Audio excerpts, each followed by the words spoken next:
Bonjour tout le monde. Bonsoir tout le monde. Tout à fait. Comment ça va? Comment ça va, Louise? Super. Ravi de vous retrouver. Le nouveau format du lundi soir. Hein. On essaye le lundi soir. Donc Ouais. maintenant, comme dit Alexis, ou comme disent des gens, nous sommes vraiment surexposés. On peut bien voir le sébum. Bonjour. Salut Joe Dalton QG. C'est la première fois dans Spectateur. Ça va, c'est Xavier. Xavier de Olympe. Oui. Eh ben, Trop content de te voir. On est content d'avoir réussi à t'avoir parce que le matin, c'est vrai que tu n'es pas disponible. ouais. Alors, peut-être on va essayer de. Comme je ne suis pas à la messe. Voilà, Joe Dalton qui est à la messe le dimanche matin, on va toucher une toute autre audience le lundi soir. Évidemment, à la masse des jeunes punks qui évidemment dorment le week-end. Et en tout cas, on leur souhaite. Alors, c'est aussi le lundi soir, c'est après une journée de travail. Donc, ça va être. C'est une énergie qui est toute particulière, n'est-ce pas? L'énergie finalement de la non-énergie. Puisqu'on ne dort pas bien la nuit. Moi, je te trouve là très très énergique. Oui, c'est vrai que je suis un peu trop énergique peut-être. On va peut-être se calmer Mais de. non, mais c'est juste on est Non, mais content. c'est bien. On est Alors, content du coup, d'être là. programme du jour. Ouais, ou sinon on peut parler de notre semaine. Hein. Bah justement, programme du jour en lien avec la semaine, il y avait une transition. Ah, Parce c'est qu'on va vrai. commencer par parler de Debout les femmes aujourd'hui, que j'ai vu dans le cadre de la journée des droits de la femme, qui était donc cette semaine, le mardi 8 mars. Ça tombe le même jour tous les ans, donc c'est facile à retenir, tu vois. C'est pas tous les jours, tous les ans un mardi, ceci dit. Qu'est-ce qu'il y a? Toi, Louis qui me fait signe de me... Oui, bah bien sûr. C'est parce que je suis très content d'être là. Et moi, le dimanche matin, si vous voulez, moi, normalement, je suis endormi. Hein. Là, c'est une énergie. Ah, par contre, il y a la caméra qui a décidé que le lundi soir, c'était terminé. Donc, il y a... Ah non, mais je crois que c'est passé à cause parce que c'est lumière artificielle. Et oui, parce que du coup, ce n'est pas la lumière de la fenêtre. Évidemment, nous ne sommes pas à Tahiti. Si, même s'il y a des gens qui nous regardent depuis Tahiti, on bouge pas. Bonjour à vous. Du coup, dans le cadre de la journée des droits de la femme, j'ai vu le film Debout les femmes de François Ruffin. Qui est un film qu'on vous présentera aujourd'hui, la première chose. Ensuite, en fin d'émission, et après on va passer quand même, il y a une petite spécialité, t'as vu, tranquille. En fin d'émission, on parlera du film Coda, qui est... Je sens pas dans... Je sens pas... Je te sens pas dans le Tu même me niveau fais rire, mais d'énergie. t'es un ouf, toi. Ça se voit que t'étais en formation toute la journée, hein. Ouais, j'étais en formation aujourd'hui. Du coup, j'ai pu garder toute mon énergie pour ce soir. Du coup, on a aussi vu Coda qui est nommé aux Oscars, qui est un remake de La Famille Bélier, mais sans Louane du coup. Sans Loane Louane. et aux États-Unis. Et du coup, qui a été tourné aux États-Unis dans le Massachusetts. Dans Et le qui fait partie, Massach- du coup, encore une fois, de notre sélection pour les meilleurs films. Enfin, la sélection des Oscars pour les meilleurs films. et dans Et le du coup, de d'autres. Massachusetts, il y a Chaussettes. Ouais. Je suis désolé, mais T'es voilà, incontrôlable, le lundi Alexis. soir, ça va être Incontrôlable. particulier. Là. Beaucoup plus d'énergie le soir que le matin, mais ça a toujours été. Et du coup, on a aussi deux invités avec nous. Tout à fait. Tu vas peut-être commencer par présenter Audrey, Audrey, ma copine de la Réunion. parce Et on que tu viens s'est. de La Réunion, pour ceux qui savent pas. C'est vrai, Tu viens de le préciser. je viens de la Réunion. Du coup, c'est tisane, hein, c'est plus café là, parce que vous avez vu là, il y a bu du café toute la journée, Alexis, faut descendre en pression. Calme-toi. Ah, ouf. Je suis en énergie quoi. Ouais, c'est dingue. Bah du coup, tu vois, tu m'as trauma. Du coup, Audrey qui est avec nous là pour nous parler de sport parce que je trouve qu'on parle pas assez de ça. Et comme Absolument. on n'arrête pas de dire qu'on veut essayer de permettre à tout le monde d'avoir ses entrées dans la culture et que la culture ça se résume pas à des musées ou à du théâtre, ça se résume à plein d'autres choses. Et du coup, elle vient nous Ça se résume présenter. pas du tout, du coup, C'est vrai, ça se résume pas finalement. du tout. Et du coup, elle vient nous présenter sur quoi elle travaille et sur comment ils font pour essayer de trouver, de décoter les meilleurs, les médaillés de demain. Tout à fait. Et on espère pour Paris 2024 du coup. Oui, Finalement, je crois que c'est l'objectif. Hein. un sujet qui devient d'actualité. Donc, on est très ravis évidemment de l'accueillir avec nous. J'ai l'impression, peut-être que c'est moi qui me fais des idées, mais je vais débrancher la caméra tout à l'heure et j'ai l'impression qu'elle est en 30 FPS. J'ai l'impression qu'il y a une moins grande, il y a moins d'images par seconde en gros sur la caméra aujourd'hui. Bon, c'est pas grave, vous entendrez que nos voix. Pendant que tu parles tout à l'heure, je vais essayer de régler le problème en deux temps, trois mouvements, bien sûr, puisque je suis avant tout technicien de côté court. Vous avez remarqué que du coup, comme on est lundi et qu'on a changé le format, on a aussi changé de place sur le canapé. C'est-à-dire vraiment, on sort de notre zone de confort, on n'est plus en pyjama. À tout moment, je me suis détaché les cheveux, à tout moment, il se passe des trucs, quoi. Et du coup, tu présentes David ou pas? Bien sûr, et du coup, notre deuxième invité qui sera David. David, qui pour le coup ne vient pas nous parler de son travail, mais qui vient nous parler de l'une de ses passions, dirais-je, puisqu'il s'agit, il va nous parler de musique en fait, et d'un style musical en particulier qui s'appelle le trip hop. Donc voilà, on a découvert en même temps que, enfin moi en tout cas j'ai découvert par la même occasion. C'est aussi ça l'intérêt, c'est que nous aussi du coup on découvre des trucs avec les invités. C'est exceptionnel ce qui se passe puisque évidemment niveau sport ici ça se limite à très peu et niveau musique à ma gauche ça va. En ce qui me concerne, on va dire que la culture est pas à son paroxysme musicalement. Du coup voilà, on est évidemment ravis d'avoir ces deux invités extrêmement complémentaires. Euh, Quoi d'autre? Qu'est-ce qu'on a fait cette semaine qui pourrait intéresser les gens? On a eu une semaine tranquille, du coup, dimanche matin, on a pu dormir. Et du coup, je comprends les gens qui regardaient pas dimanche, côté court le Ça fait dimanche. plaisir, c'est C'est vrai. vrai que ça, On a fait plein de ça choses du régale. coup. Mm. Je me souviens pas qu'on ait fait plein de choses dimanche. Mais si je me suis réveillée, j'ai fait du yoga, Ah oui, je me suis c'est Louise posée, a fait plein j'ai de fait à choses. manger, enfin la Louise a totale fait plein quoi. de choses et moi j'ai attendu que ça se passe du coup. Comme finalement à mon habitude, j'ai envie de dire. Et voilà, du coup, programme chargé aujourd'hui. Programme chargé, mais je dirais Enfin, enrichissant chargé pas plus que d'habitude, et ça va être vraiment sympa. je Donc pense. restez avec nous, Je ça va être cool. pense. Et donc, on va passer au premier sujet, je pense. Oui. Alors oui, aussi, comme on va faire le lundi soir, du coup, j'aurai pas la journée du dimanche pour faire le montage de YouTube, etc. Donc maintenant, à partir de maintenant, sur YouTube, si vous regardez sur YouTube, ça va être en bloc. Voilà, je vais balancer la VOD en vrac et vous vous débrouillerez puisque finalement, j'aurai pas le temps de le faire. Et j'ai quand même un travail à côté, il faut pas le perdre de vue. Bien entendu, avec un festival qui s'organise, tout ça. Enfin bref, C'est dingo. c'est Hein. exceptionnel. Pas que ça à faire non plus, même si c'est toujours un plaisir. Et donc, le premier sujet donc, que j'ai sur mes scènes appelées Ruffin, puisque évidemment je respecte absolument personne. Ah, et ben voilà, ça commence dans le vif du sujet, donc au niveau des images, c'est la magie du direct, c'est le hasard bien sûr, mais on rentre directement dans le vif du sujet, puisque Debout les femmes, qui n'est pas sorti le 8 mars, mais qui est sorti en novembre cette année, je crois, qui est donc un film réalisé par François Ruffin. Si le nom François Ruffin vous dit quelque chose, c'est parce que c'est un député de la France Insoumise qui fait régulièrement parler de lui, puisque c'est un député de la France Insoumise qui n'hésite pas Ouvrir sa, à sa bouche. à ouvrir sa bouche, oui, à dire ce qu'il pense, et c'est finalement tout à son honneur, quel que soit l'univers politique dont on soit issu. C'est un député qui a le mérite de dire ce qu'il pense.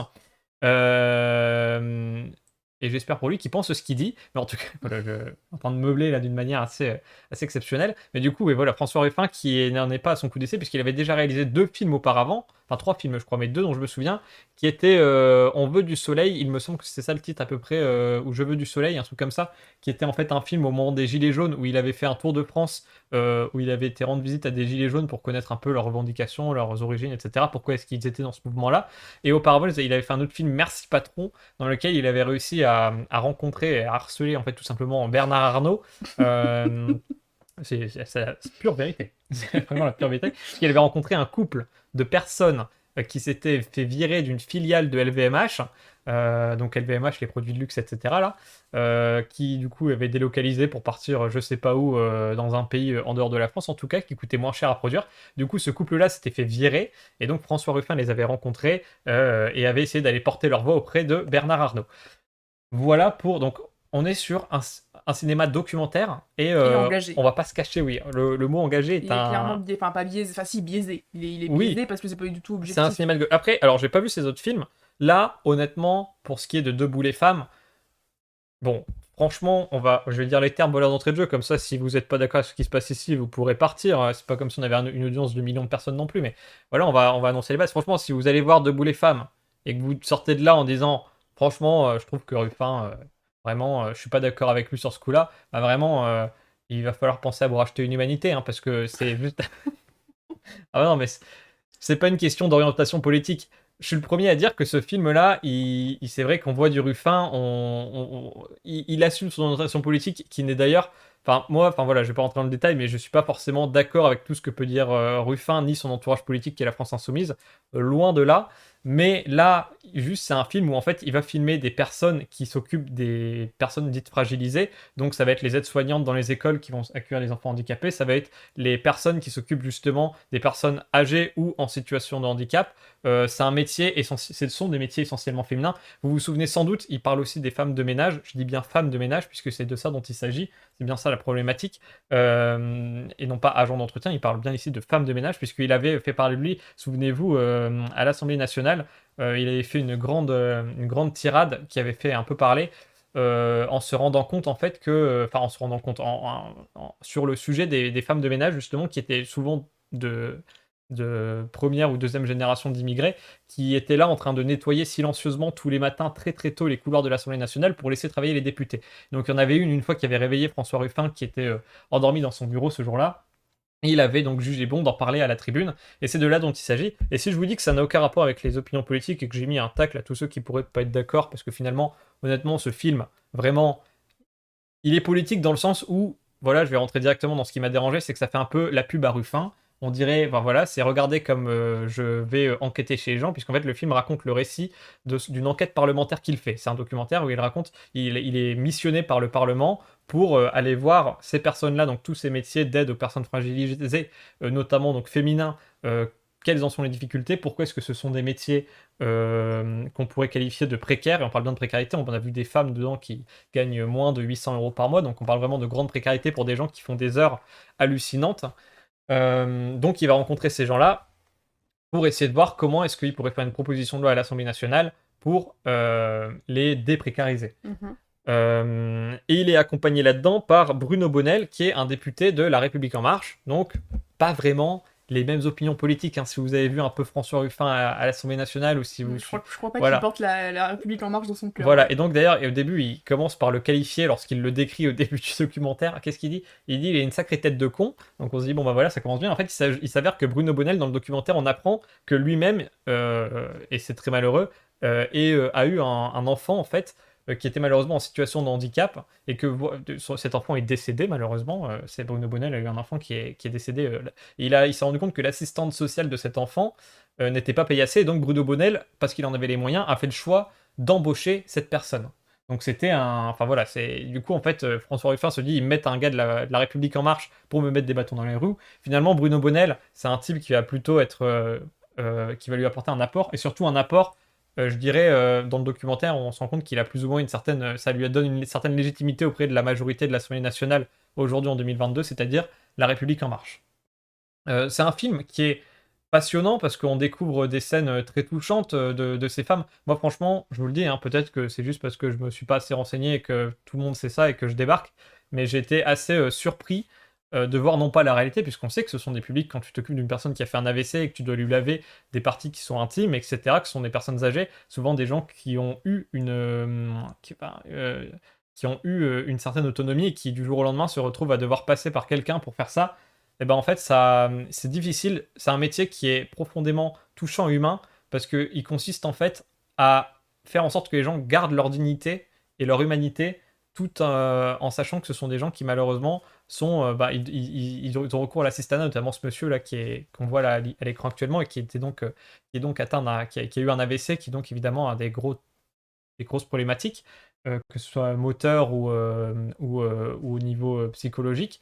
Voilà, donc cette aide-soignante qui va les aider. Et il se trouve que, hasard du calendrier, au moment du tournage du documentaire et de la mission de François Ruffin, en fait, ça s'est passé, il y a le Covid qui est tombé un peu en plein milieu, et donc on voit François Ruffin. Et c'est là, en fait, c'est ces passages-là, moi, qui m'ont un peu dérangé. Ça fait un peu la publicité de François Ruffin qui dit, bah voilà, c'est le Covid, mais j'ai continué à les aller, il se filme face caméra, et ça peut un peu faire, parfois, je trouve, regarder comme je fais bien mon travail. Alors, c'est tout à son honneur. Je trouve que ça aurait mérité des fois à le voir un peu moins et à mettre un peu plus en avant les femmes, même si les femmes restent centrales dans le documentaire. Je trouve que parfois, dans certains passages, c'est un peu lui qui est mis au centre du truc, et ça m'a un peu dérangé par moments. Enfin, on va dire qu'on risque pas d'oublier que c'est lui qui a fait le film, voilà. Mais à part ça, moi j'ai appris beaucoup sur les femmes. C'était un très bon film de la journée de la femme. Et encore une fois, et je l'ai dit de manière un peu provocative, provocante au début, mais vraiment, aucune idéologie politique derrière. Vraiment, enfin, je vous le dis, hein, je le redis, j'assume totalement ça. Si vous allez voir ce film et que vous dites, ces femmes-là méritent de gagner 800 euros par mois avec ce que vous voyez, bah vraiment, je suis désolé, mais il y a un moment donné, il faut. Enfin, on peut pas dire ça. En fait, c'est des gens qui se font clairement exploiter par le système parce qu'il n'y a pas de loi qui les protège. Si vous dites ça, c'est probablement que vous avez vous-même des lois qui vous protègent dans votre vie et dans votre univers professionnel ou non d'ailleurs, mais en tout cas, enfin, on peut pas dire qu'elles vivent déjà, elles travaillent, elles font un travail beaucoup trop d'heures par semaine et elles vivent dignement. Et donc c'est cette femme qui, en fait, à la fin du documentaire, il réunit toutes les femmes parce qu'en fait le projet de loi ne passe pas et vous avez peut-être aussi vu passer ce passage de François Ruffin qui est en commission et qui pète un plomb en disant ce texte machin, et ce passage avait été utilisé pour discréditer la France Insoumise. Je me souviens à cette époque-là, moi-même j'avais dit bah tiens dis donc il faudrait qu'il se calme le François, et en fait en voyant le film et en remettant ça dans son contexte, on se rend compte que c'est parce qu'effectivement il a passé des mois et des mois à être chargé d'une mission, à rencontrer des gens qui objectivement, encore une fois en dehors de toute considération de je sais pas quoi, je sais pas quelle considération, mais de toute considération économique, objectivement, même si vous êtes aussi libéral et capitaliste que vous voulez, vous pouvez pas dire que ces gens-là gagnent leur vie comme ils le devraient. Enfin voilà, c'est des travaux, juste ils font des heures sup et ont pu pouvoir. Enfin c'est pas possible en fait ce qu'elles gagnent vraiment, c'est scandaleux. Et d'ailleurs, preuve en est que Bruno Bonnell, qui est de La République En Marche, est parti du côté de François Ruffin pendant tout le documentaire. Enfin c'est vraiment un truc, c'est en dehors de toute considération politique. C'est vraiment des gens, et comme le dit François Ruffin d'ailleurs, à un moment donné dans le film, non c'est une des femmes qui lui dit, en fait, on est tous amenés à un jour devenir vieux et à un jour, malheureusement, ne plus pouvoir s'occuper de nous-mêmes ou pour une raison, on peut faire. C'est marrant, aujourd'hui, j'ai eu une formation du coup sur les premiers secours et on peut tous faire un AVC un jour. Il y a pas de, il y a pas de prédisposition pour ça. Donc, en fait, voilà, c'est des métiers qui peuvent nous concerner et c'est des gens qui pourront peut-être nous sauver ou alors en tout cas nous rendre notre dignité dans des moments où potentiellement on pourrait tous et toutes être amenés à en avoir besoin. Donc, c'est important de préserver la dignité de ces métiers-là aussi, constitués de femmes en grande majorité, de femmes immigrées dans le cas des femmes de ménage à l'Assemblée nationale. Et donc, à la fin, devant cet échec qui rassemble toutes ces femmes dans l'hémicycle de l'Assemblée nationale, et ils mettent en scène un truc où les femmes vont venir plaider, donc comme si elles étaient députées pour dire ce qu'elles veulent et pourquoi elles le veulent, et jusqu'à ce qu'il y ait cette femme donc qu'on a vue là qui était debout en train de plaider, et qui dit en fait debout les femmes. Et le film se termine plus ou moins comme ça, puisqu'il chante une chanson à la fin, mais globalement, ça se finit par cette plaidoirie de cette femme qui dit, debout les femmes. Et c'est ça, en fait. Dans Debout, je trouve qu'il y a la notion de dignité. C'est des boulots où, encore une fois, ils donnent la dignité, pas dans le cas des femmes de ménage peut-être, mais en tout cas, dans la plupart des trucs qu'on a vus dans le film, ils rendent leur dignité à des gens. Et ces gens-là n'ont pas de dignité dans leur vie. On voit, enfin, c'est des gens qui peuvent pas se racheter une voiture quand ils la cassent, alors qu'ils font beaucoup de trajets sur leur véhicule personnel. Enfin bref. Un très beau film du 8 mars, je pense que ça s'est entendu à la manière dont je le défends. Moi, c'est un film qui m'a fait prendre conscience de métiers dont j'avais pas forcément conscience. Peut-être, encore une fois, parce que je me suis pas assez renseigné là-dessus. Mais vraiment, je suis sorti de là. Alors évidemment, j'ai mes opinions politiques qui sont les miennes. Mais encore une fois, je pense pas que ça dépende de ça, quoi. Enfin, quand tu vois ce qu'elles font, et c'est pas, on parle pas de métier. Bon, moi, je travaille dans la culture, donc déjà la culture, c'est déjà, on sait qu'il y a des gens qui sont pour, il y a des gens qui sont contre. Moi, je comprends pas, mais c'est déjà un peu plus, voilà, il y a un truc de, oui, mais quel est l'apport de la culture économiquement? Il y a un vrai débat de, alors on sait que ça a un apport économique, mais il y a un vrai débat de dire, oui, mais c'est pas aussi concret que si tu vends de la nourriture, quoi. Là, c'est très concret en fait. On va tous être amenés probablement à un moment donné à avoir besoin de gens qui s'occupent de nous parce qu'on ne sera pas autonome toute notre vie. Et ces gens-là, ben, on les traite comme des moins que rien, en fait. Et ça, c'est le problème qui est soulevé dans le film. Donc voilà, un très beau film. Je sais pas s'il y en a qui l'ont vu dans le chat. N'hésitez pas à nous faire part de votre avis si vous avez vu le film. Alors moi j'ai pas vu le film, donc c'est pour ça qu'Alexis a fait un long monologue dessus Oui, ça pour... allait. C'était pas. Non, ça va. Ce que je trouve intéressant dans ce que tu as dit, c'est que ça renvoie un peu à la notion de care dans la De. pensée féministe. Le care, je vais l'expliquer. C-A-I-R, c'est-à-dire le fait de s'occuper en anglais. Ah oui. Et le care est un... C-A-R-E. Ouais, T'as dit C-A-I-R. ah merde, pardon. Mais c'est en anglais en tout cas. Et du coup, Care. je trouve que le symbole, le fait que que ce soit des métiers qui sont sous-payés, c'est aussi la preuve d'une discrimination et d'un sexisme prégnant dans la société. Pourquoi? Parce qu'on attend des femmes. Les femmes sont souvent mises en avant pour les métiers de prendre soin de l'autre. Parce qu'il y a des sous-entendus il y a plus de douceur, il y a plus d'écoute, il y a plus d'attention, de tendresse chez la femme. Et du coup, ce sont des métiers qui sont moins mis en avant. Parce que ça Mais vient de choses qui seraient innées chez des femmes, ou des choses qui seraient gratuites, qu'on ferait d'ailleurs, on normalement. ne voit que des femmes dans le film, hormis le moment où du coup François Ruffin, dans le cadre de son enquête, doit forcément rencontrer plein de gens, dont des mères. Il rencontre à un moment des mères, et en fait les personnes qui ont le pouvoir, les patrons de ces femmes ou leurs mères, sont systématiquement des hommes.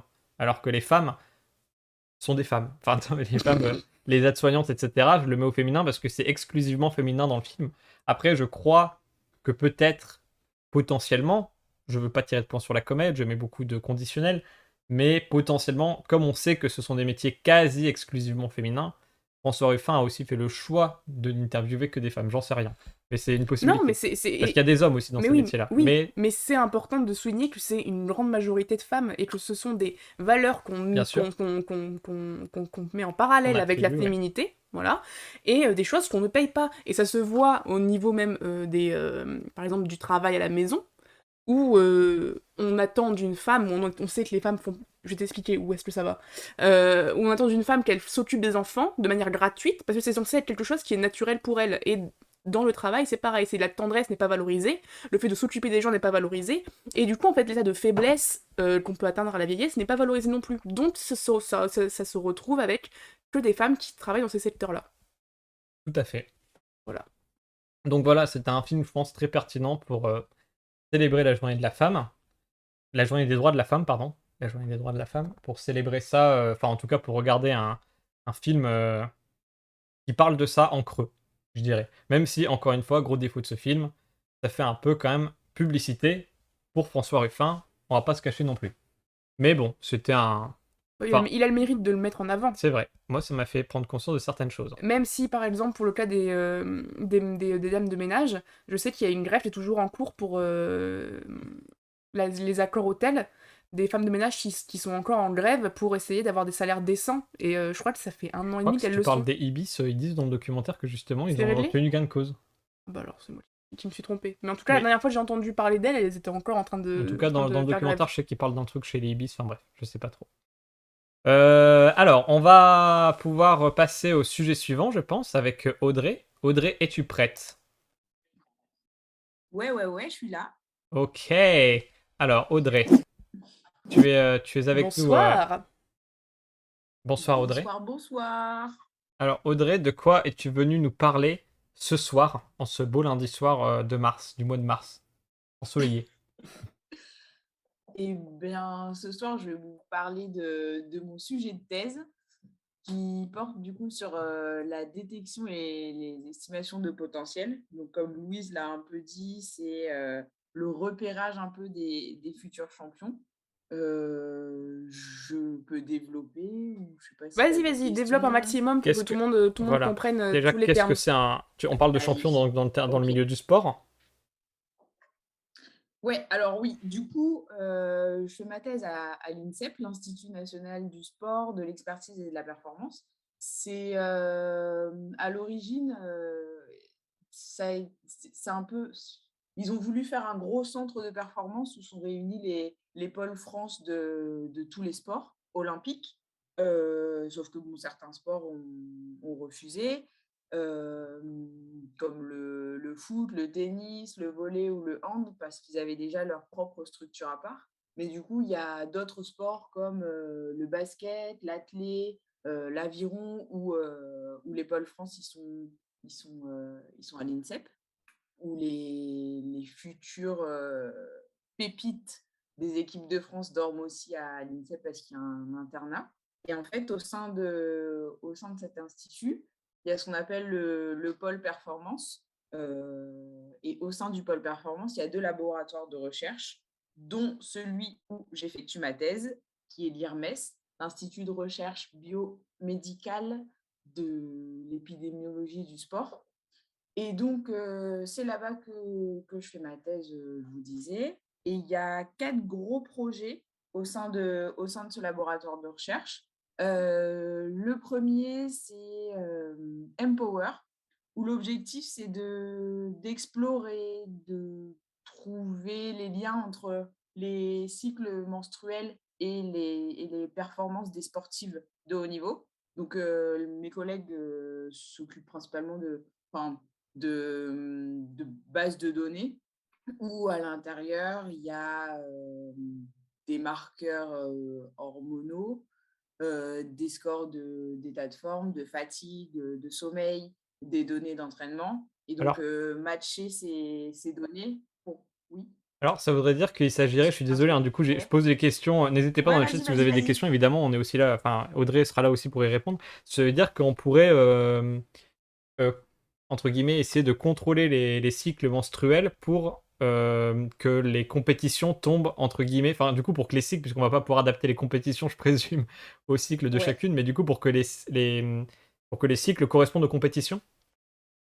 exactement. Il y a déjà eu ce genre de questions de la part des entraîneurs où ils demandaient est-ce qu'on peut caler les cycles des sportives pour que justement elles soient au max au moment de la compétition. Parce que dans la plupart des cas, il y a la phase d'ovulation qui est vraiment, enfin, c'est là où les athlètes, enfin, et les filles en général, mais c'est peut-être pas le cas pour tout le monde, bien sûr, mais c'est là où ça performe le mieux.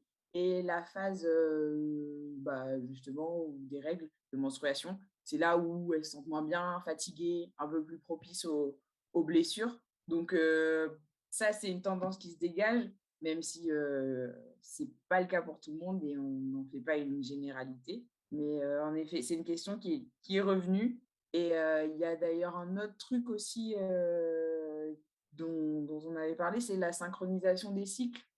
Donc ça rejoint un peu ta question. Donc quand des filles, enfin c'est pas scientifique, enfin je suis pas sûre que ça soit scientifiquement prouvé, mais quand des filles traînent ensemble, vivent Oui. ensemble, font un peu tout ensemble, enfin vont en cours et tout ça, on dit que les cycles ont tendance à se synchroniser, Alors, elles ont la même période de menstruation.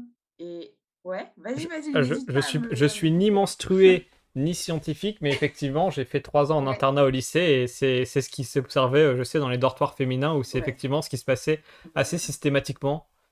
Donc oui, je sais pas si ouais. c'est prouvé scientifiquement, mais en tout cas, je sais que des personnes qui ont leurs règles m'en ont déjà parlé. Ouais, Et enfin oui, je crois que, enfin Louis, tu l'as déjà observé mais aussi. c'est fou. Ouais, durant le confinement, ça m'a fait Ouais, ça, ouais. Donc ouais, ouais. ah, C'est c'est dingue. c'est curieux, hein. Oh, Mais bah, ouais, est-ce que il n'y a pas un ouais. problème est-ce que enfin, je sais pas comment poser cette question. Je suis très candide dans la matière puisque je Mhm. m'intéresse pas du tout à ça, mais Ouais. est-ce que ça pose pas un problème éthique du coup? Enfin, dans quelle mesure est-ce que les femmes sont d'accord pour contrôler leur cycle et comment est-ce qu'on fait pour contrôler leur cycle là? Parce qu'il faut quand même Alors, être assez Après, on précis. n'est elle pas travaille pas encore sur ce arrivé. sujet-là particulièrement, Ah Audrey, hein. d'accord. Peut-être qu'elle a pas toutes les Non, réponses. non, mais après, on n'en est pas encore arrivé à contrôler leur cycle. C'est Hmm. une question qui a été évoquée, un une potentielle idée, mais c'est pas encore réalisé. Enfin, Ok. Hmm. c'est pas prévu, je crois, mais on en a parlé. Ça a été évoqué, mais pour l'instant, ça va pas plus loin. D'accord. Mais déjà prendre connaissance de quand est-ce qu'on performe le mieux, quelle période est plus favorable, enfin, aux grosses performances, un peu moins aux blessures et tout ça. Donc ça, c'est déjà une première étape que les athlètes, elles sont contentes de connaître Hmm. et qui conforte certaines idées. Donc ça, c'est le premier projet. Le deuxième projet dans lequel, ma thèse s'inscrit, c'est médaillabilité, où l'objectif enfin, du coup, c'est 4 data scientists plus moi, la doctorante, où l'objectif, c'est d'évaluer la concurrence internationale pour estimer les chances, de nos athlètes français dans les sports olympiques. Donc là, c'est la prochaine échéance, c'est les Jeux de Paris. Donc, encore une fois, grosse base de données, estimer les classements dans les sports, les chances de médaille en fonction des autres performances des autres athlètes. Hmm. Et ma partie à moi, c'est aussi faire un peu de l'estimation des chances de médaille, mais ça, on va dire, la finalité de ma thèse. Moi, je parle vraiment de la détection, de l'estimation de potentiel, donc vraiment chez les jeunes, pour après arriver à l'estimation des chances de médaille dans le haut niveau et en senior, quoi. Et Donc ça, c'est le deuxième projet. Oui. c'est quoi les critères ou Ouais. les choses que tu utilises parce que je sais que tu as plusieurs sports différents, du coup, est-ce que c'est la même base? Est-ce que c'est à chaque fois c'est différents critères? Bah, dans mon cas, en fait, c'est les bases des fédérations, donc des fédérations de natation et d'athlétisme. Et en fait, dans la base, c'est toutes les performances réalisées en compétition. Pour l'athlé, c'est depuis 10 ans et pour la natation, c'est depuis 20 ans. Donc, de toutes les épreuves, donc toutes les nages, en athlé, saut, lancer, sprint, course, demi-fond et tout ça. Hmm. Et pour la médaillabilité, c'est des bases, un peu plus internationales, où là, c'est vraiment du côté senior, donc le vrai haut niveau, les grosses compètes importantes, jeux olympiques, championnats du monde, championnats d'Europe. Alors que moi, c'est vraiment détection au niveau national. Ok. Donc voilà. 3e projet, paraperf. Pareil, un peu estimer les chances des athlètes para français parmi la concurrence internationale et aussi étudier les déterminants de la performance paralympique. Et le dernier projet, Perf Analytics, c'est de l'analyse vidéo.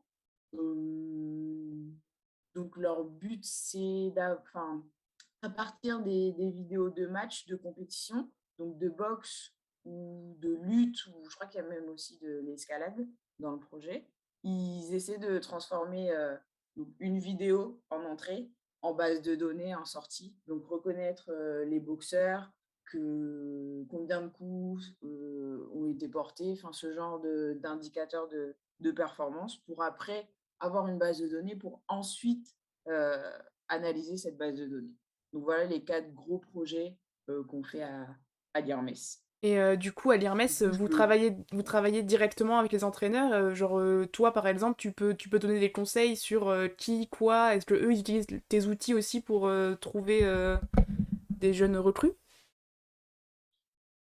en fait, on travaille pas. Alors, moi, je travaille pas directement avec les entraîneurs. Je travaille avec les directeurs de performance ou les CTN, conseillers techniques nationaux. Et ils font partie du staff, hein, mais ils sont peut-être un peu au-dessus. C'est eux qui gèrent et qui prennent un peu les grosses décisions, alors que les entraîneurs, ils sont vraiment sur le terrain.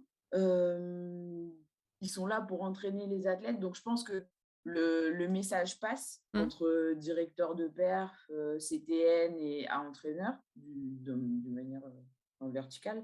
Mais nous, on travaille directement avec les directeurs de perf qui font remonter en fait un peu les questions des entraîneurs, qui synthétisent le tout pour en fait nous faire passer les problématiques, ce que les entraîneurs ils aimeraient avoir et que ça parte pas forcément dans tous les sens parce qu'il y a quand même aussi beaucoup d'entraîneurs. Dans le cas par exemple de la natation, donc il y en a qui s'entraînent à l'INSEP et qui dorment à l'INSEP, mais il y en a qui sont dans leur club à Marseille, qui s'entraînent à Marseille et qui restent là-bas, donc même s'ils sont en équipe de France. Donc ça peut aussi être un peu confus, mais voilà. Et alors, tu disais que les pépites, comme tu dis, des sports les plus riches, ne tombent pas sous votre, entre guillemets, du coup, juridiction. Ça veut dire quoi, ça? Ben, en fait, c'est que eux, ils ont quand même pas mal d'argent, je pense, et ils ont leur propre structure. Enfin, quand on compare Clairefontaine au pôle aviron, c'est clairement pas le même budget. Et eux, ils ont le même, enfin, ils ont un pôle recherche un peu déjà Ouais. dans leur fédé. Donc, ils n'ont pas forcément besoin de nous enfin, de ce côté-là et ils s'en sortent avec ça. Ils ont des data scientists, des analystes, alors que les fédés, peut-être, qui ont moins de moyens, ils se tournent vers nous et on est franchement très contents parce que ça nous donne du travail et c'est plutôt cool. Mais c'est dommage de ne pas tous les avoir, Ouais. de ne pas tout centraliser comme font les gros centres de performance des grosses nations. Ok. Voilà. Donc On a... Clairefontaine, pour ceux qui situent pas, c'est le centre d'entraînement de l'équipe de France de football. Mais c'est pas un suivi. 13 Goliath, donc David qui est à côté, qui attend pour sa chronique, qui nous pose aussi des questions sur le chat. Et tu dis d'abord que c'est très intéressant ce que tu racontes. Grave intéressant pour dire dans les termes. Donc il dit, question un peu large, désolé, est-ce qu'on sait si cette détection par les stats se fait aussi dans les autres pays ou est-ce qu'en France on est les seuls à faire ça? Dans quelle mesure c'est pratiqué dans les fédérations sportives nationales? Je sais que ça se fait dans certains clubs de foot, c'est pour ça que je me pose la question. Alors, je sais que oui, le foot, ils le font. Le foot, ils commencent vraiment à énormément utiliser les données dans leur technique de détection, de recrutement, d'analyse de performance des joueurs, parce qu'ils ont les moyens déjà dans un premier temps et qui commencent à s'inspirer de ce qui a déjà été fait aux États-Unis dans le foot américain. Je ne sais pas si vous avez vu le film. C'est Money, je sais plus, c'est avec Brad Pitt et Jonah Hill. Oui, Et donc, il est analyste. on l'avait vu. Oui, on l'a vu, oui. Avec le baseball. C'est sur le baseball, Et ouais. en fait, Brad Pitt lui fait confiance. Oui. Ah oui, c'est le baseball. Ouais. Oui, non, Ouais. c'est Voilà, pas grave. ça. Mais oui, on voit Et très bien de donc, quoi tu veux parler. Super. Ah, génial. C'est un film. Alors du coup, Et pour donc, reprendre les très clubs de rapidement, foot, puisque ils font ça. peut-être pour expliquer très rapidement le film, Oui. parce qu'aussi on aime bien en parler Oui. quand on parle d'un film, on aime bien Vas-y. blablater un peu.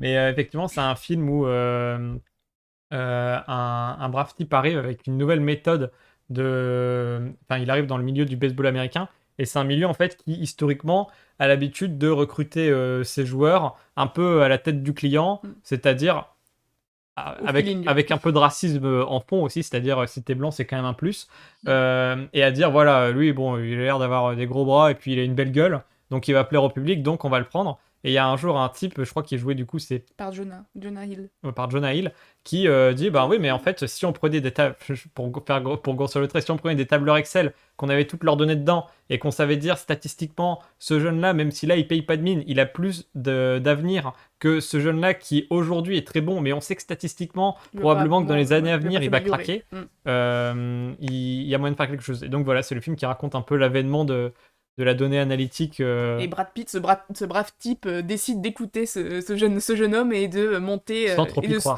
sauver en fait son équipe de baseball Oui, qui est en train de se Oui, casser parce la que c'était tronche. une vieille équipe de baseball. Et puis finalement, oui, C'est vraiment un chouette film, j'ai oublié le nom. Je vais moi le aussi. chercher. Mais c'était Ouais. pas mal. C'est vrai que c'était une bonne Absolument. surprise. On avait regardé ça un peu par hasard et finalement, c'était une bonne surprise.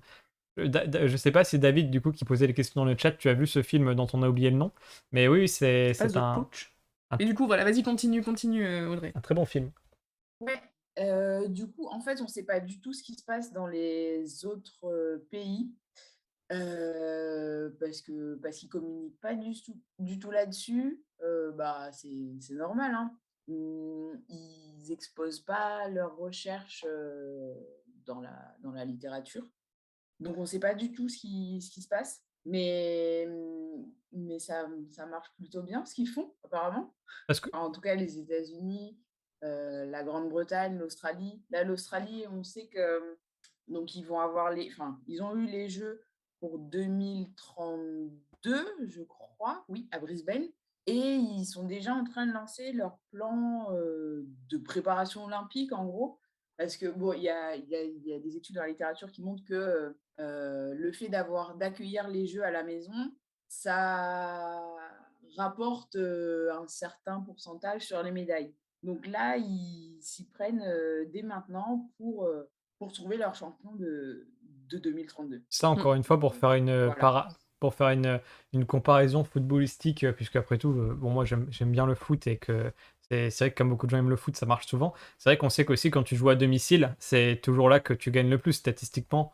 C'est toujours mieux d'avoir ses supporters dans la tête. Je pense que ça joue pas mal. Et du Ouais. coup, nous, pour revenir sur ce que tu disais, j'imagine qu'en creux, ce que tu nous dis, c'est que nous, on publie dans la littérature. Enfin, je me permets de de nous inclure du coup collectivement dans ce que tu fais comme boulot, mais ça veut dire que la France, On partage. on publie quoi.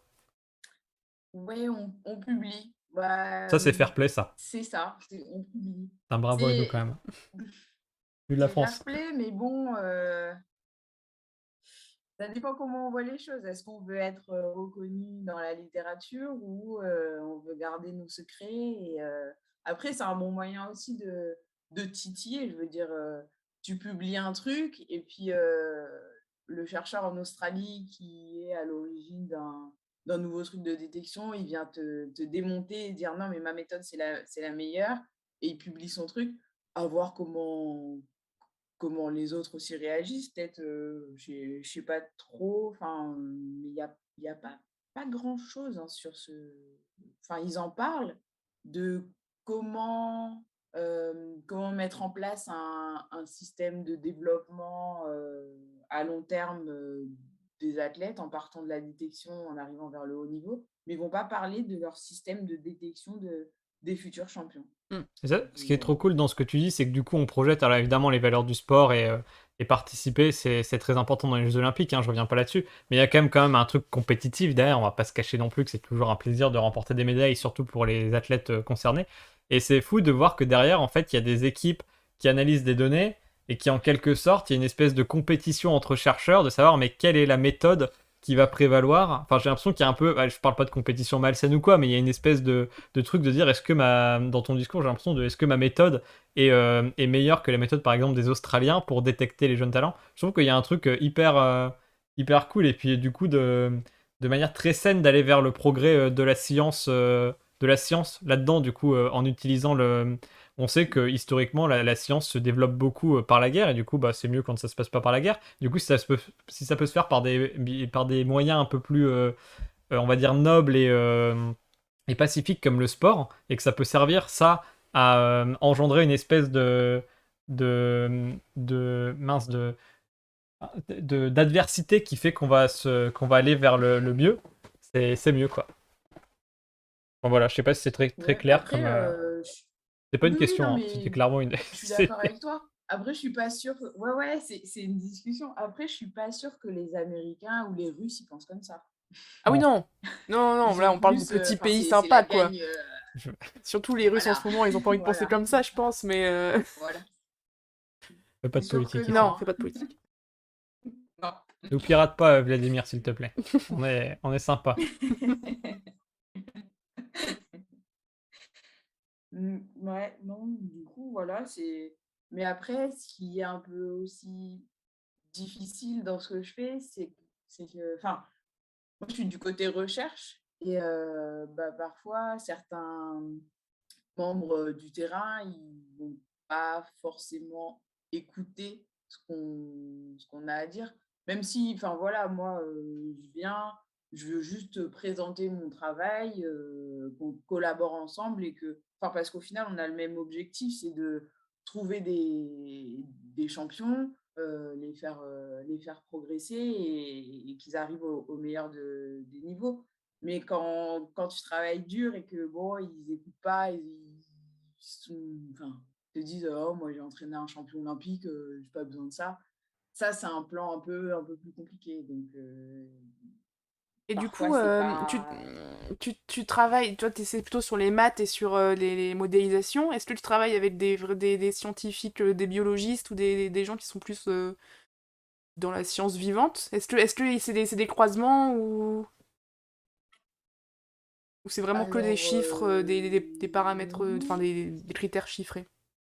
bah, ouais, c'est surtout des données, ouais, des données chiffrées. Enfin, en fait, les profils qu'il y a autour de moi, c'est STAPS, ingénieur, ouais, ingénieur, statisticien.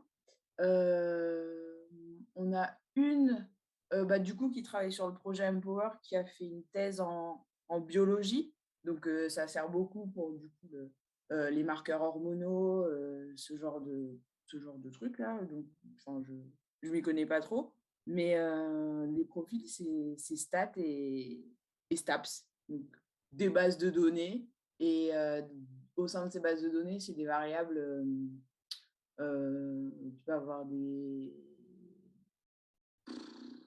performances, des variables bah, comme je disais tout à l'heure, des scores de bien-être, d'état de forme, de sommeil, des tests, des données de tests physiques,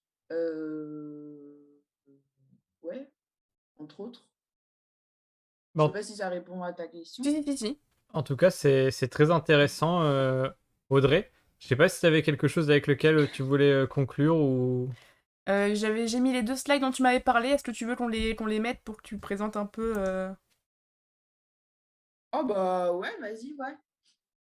Alors Du là, coup, en fait, ouais, alors vas-y. vas-y, c'est là, on est sur le. Parce que Audrey, du coup, n'a pas de retour, mais c'est les slides avec les régressions des 100 mètres masculins. Une belle droite. Ok, d'accord. Parfait. Du coup, en fait, là, c'est des images, enfin des figures de ma première étude qui consistent à relever la présence de l'effet de l'âge relatif en athlétisme. L'âge relatif, c'est un peu la précision de l'âge exact. Donc, l'âge exact qu'on utilise, 12, 13, 14, 15 ans. Et l'âge relatif, c'est la prise en compte du jour et du mois de naissance dans l'âge, donc 12,46, 13,53.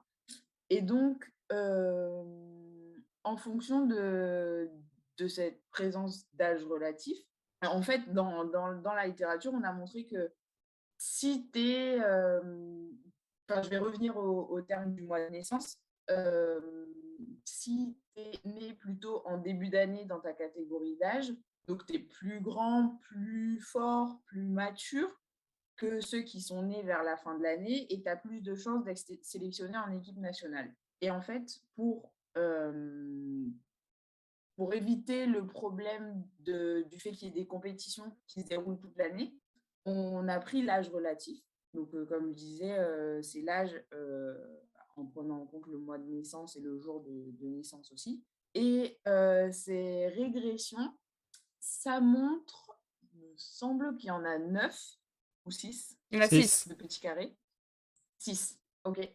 Donc, il y en a 6. Et c'est donc, en abscisse, on a les mois supplémentaires au sein d'une catégorie d'âge. Et en ordonnée, ce sont les moyennes de performance. Et en fait, on voit que bah, quand je parle de mois supplémentaires, c'est donc quand 0 mois supplémentaire, c'est quand on a 10 ans et 0 mois.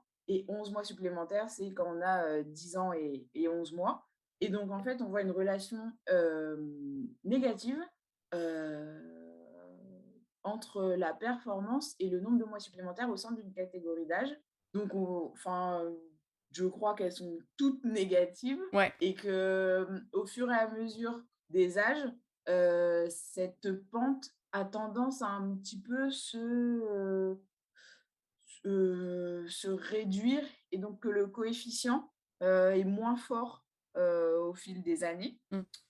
d'âge. Et en fait, on se base sur ce coefficient de pente pour rééquilibrer les performances des athlètes au sein de leur catégorie d'âge. Je ne sais pas si c'est très clair. Alors moi qui ai toujours été une quiche En en fait, maths, je t'avoue que pour moi, c'est pas forcément très limpide. Pourquoi est-ce qu'un enfant de 10 ans et 0 mois serait plus performant qu'un enfant de 10 ans et 11 mois? Moi, c'est ce que j'ai compris. Ou est-ce que c'est pas du tout ça? bah, en fait, non, c'est le contraire. C'est celui qui a 10 ans et 11 mois, il est plus performant que celui qui a 10 Oui. ans Ok. et 0 mois parce qu'on cherche à minimiser le temps. Mm. Donc, plus ton temps est faible, mieux ça sera. Donc, parce qu'il faut courir vite. Si tu fais 100 mètres en 20 secondes et moi, je fais 100 mètres en 30 secondes, tu seras meilleur que moi. Oui. Et du coup, la régression, c'est pour montrer ce fait-là que à 10 ans, qu'un mois d'écart, ça correspond à, je sais pas, 30 centièmes d'écart ou un truc comme ça, je crois. Et en fait, on se base sur cette puissance, on va dire, de temps au sein de la catégorie d'âge pour faire ressurgir les potentiels. Parce qu'en fait, sur les slides d'après, on voit qu'il y a je crois que c'est les Enfin, les perfs j'ai la slide du rééquilibrage. et il y a un top 10. Là, c'est celle du rééquilibrage. Et donc, en fait, ce qu'on veut, c'est évaluer, voir, objectiver toutes les performances pour, au même moment pour tout le monde. Parce que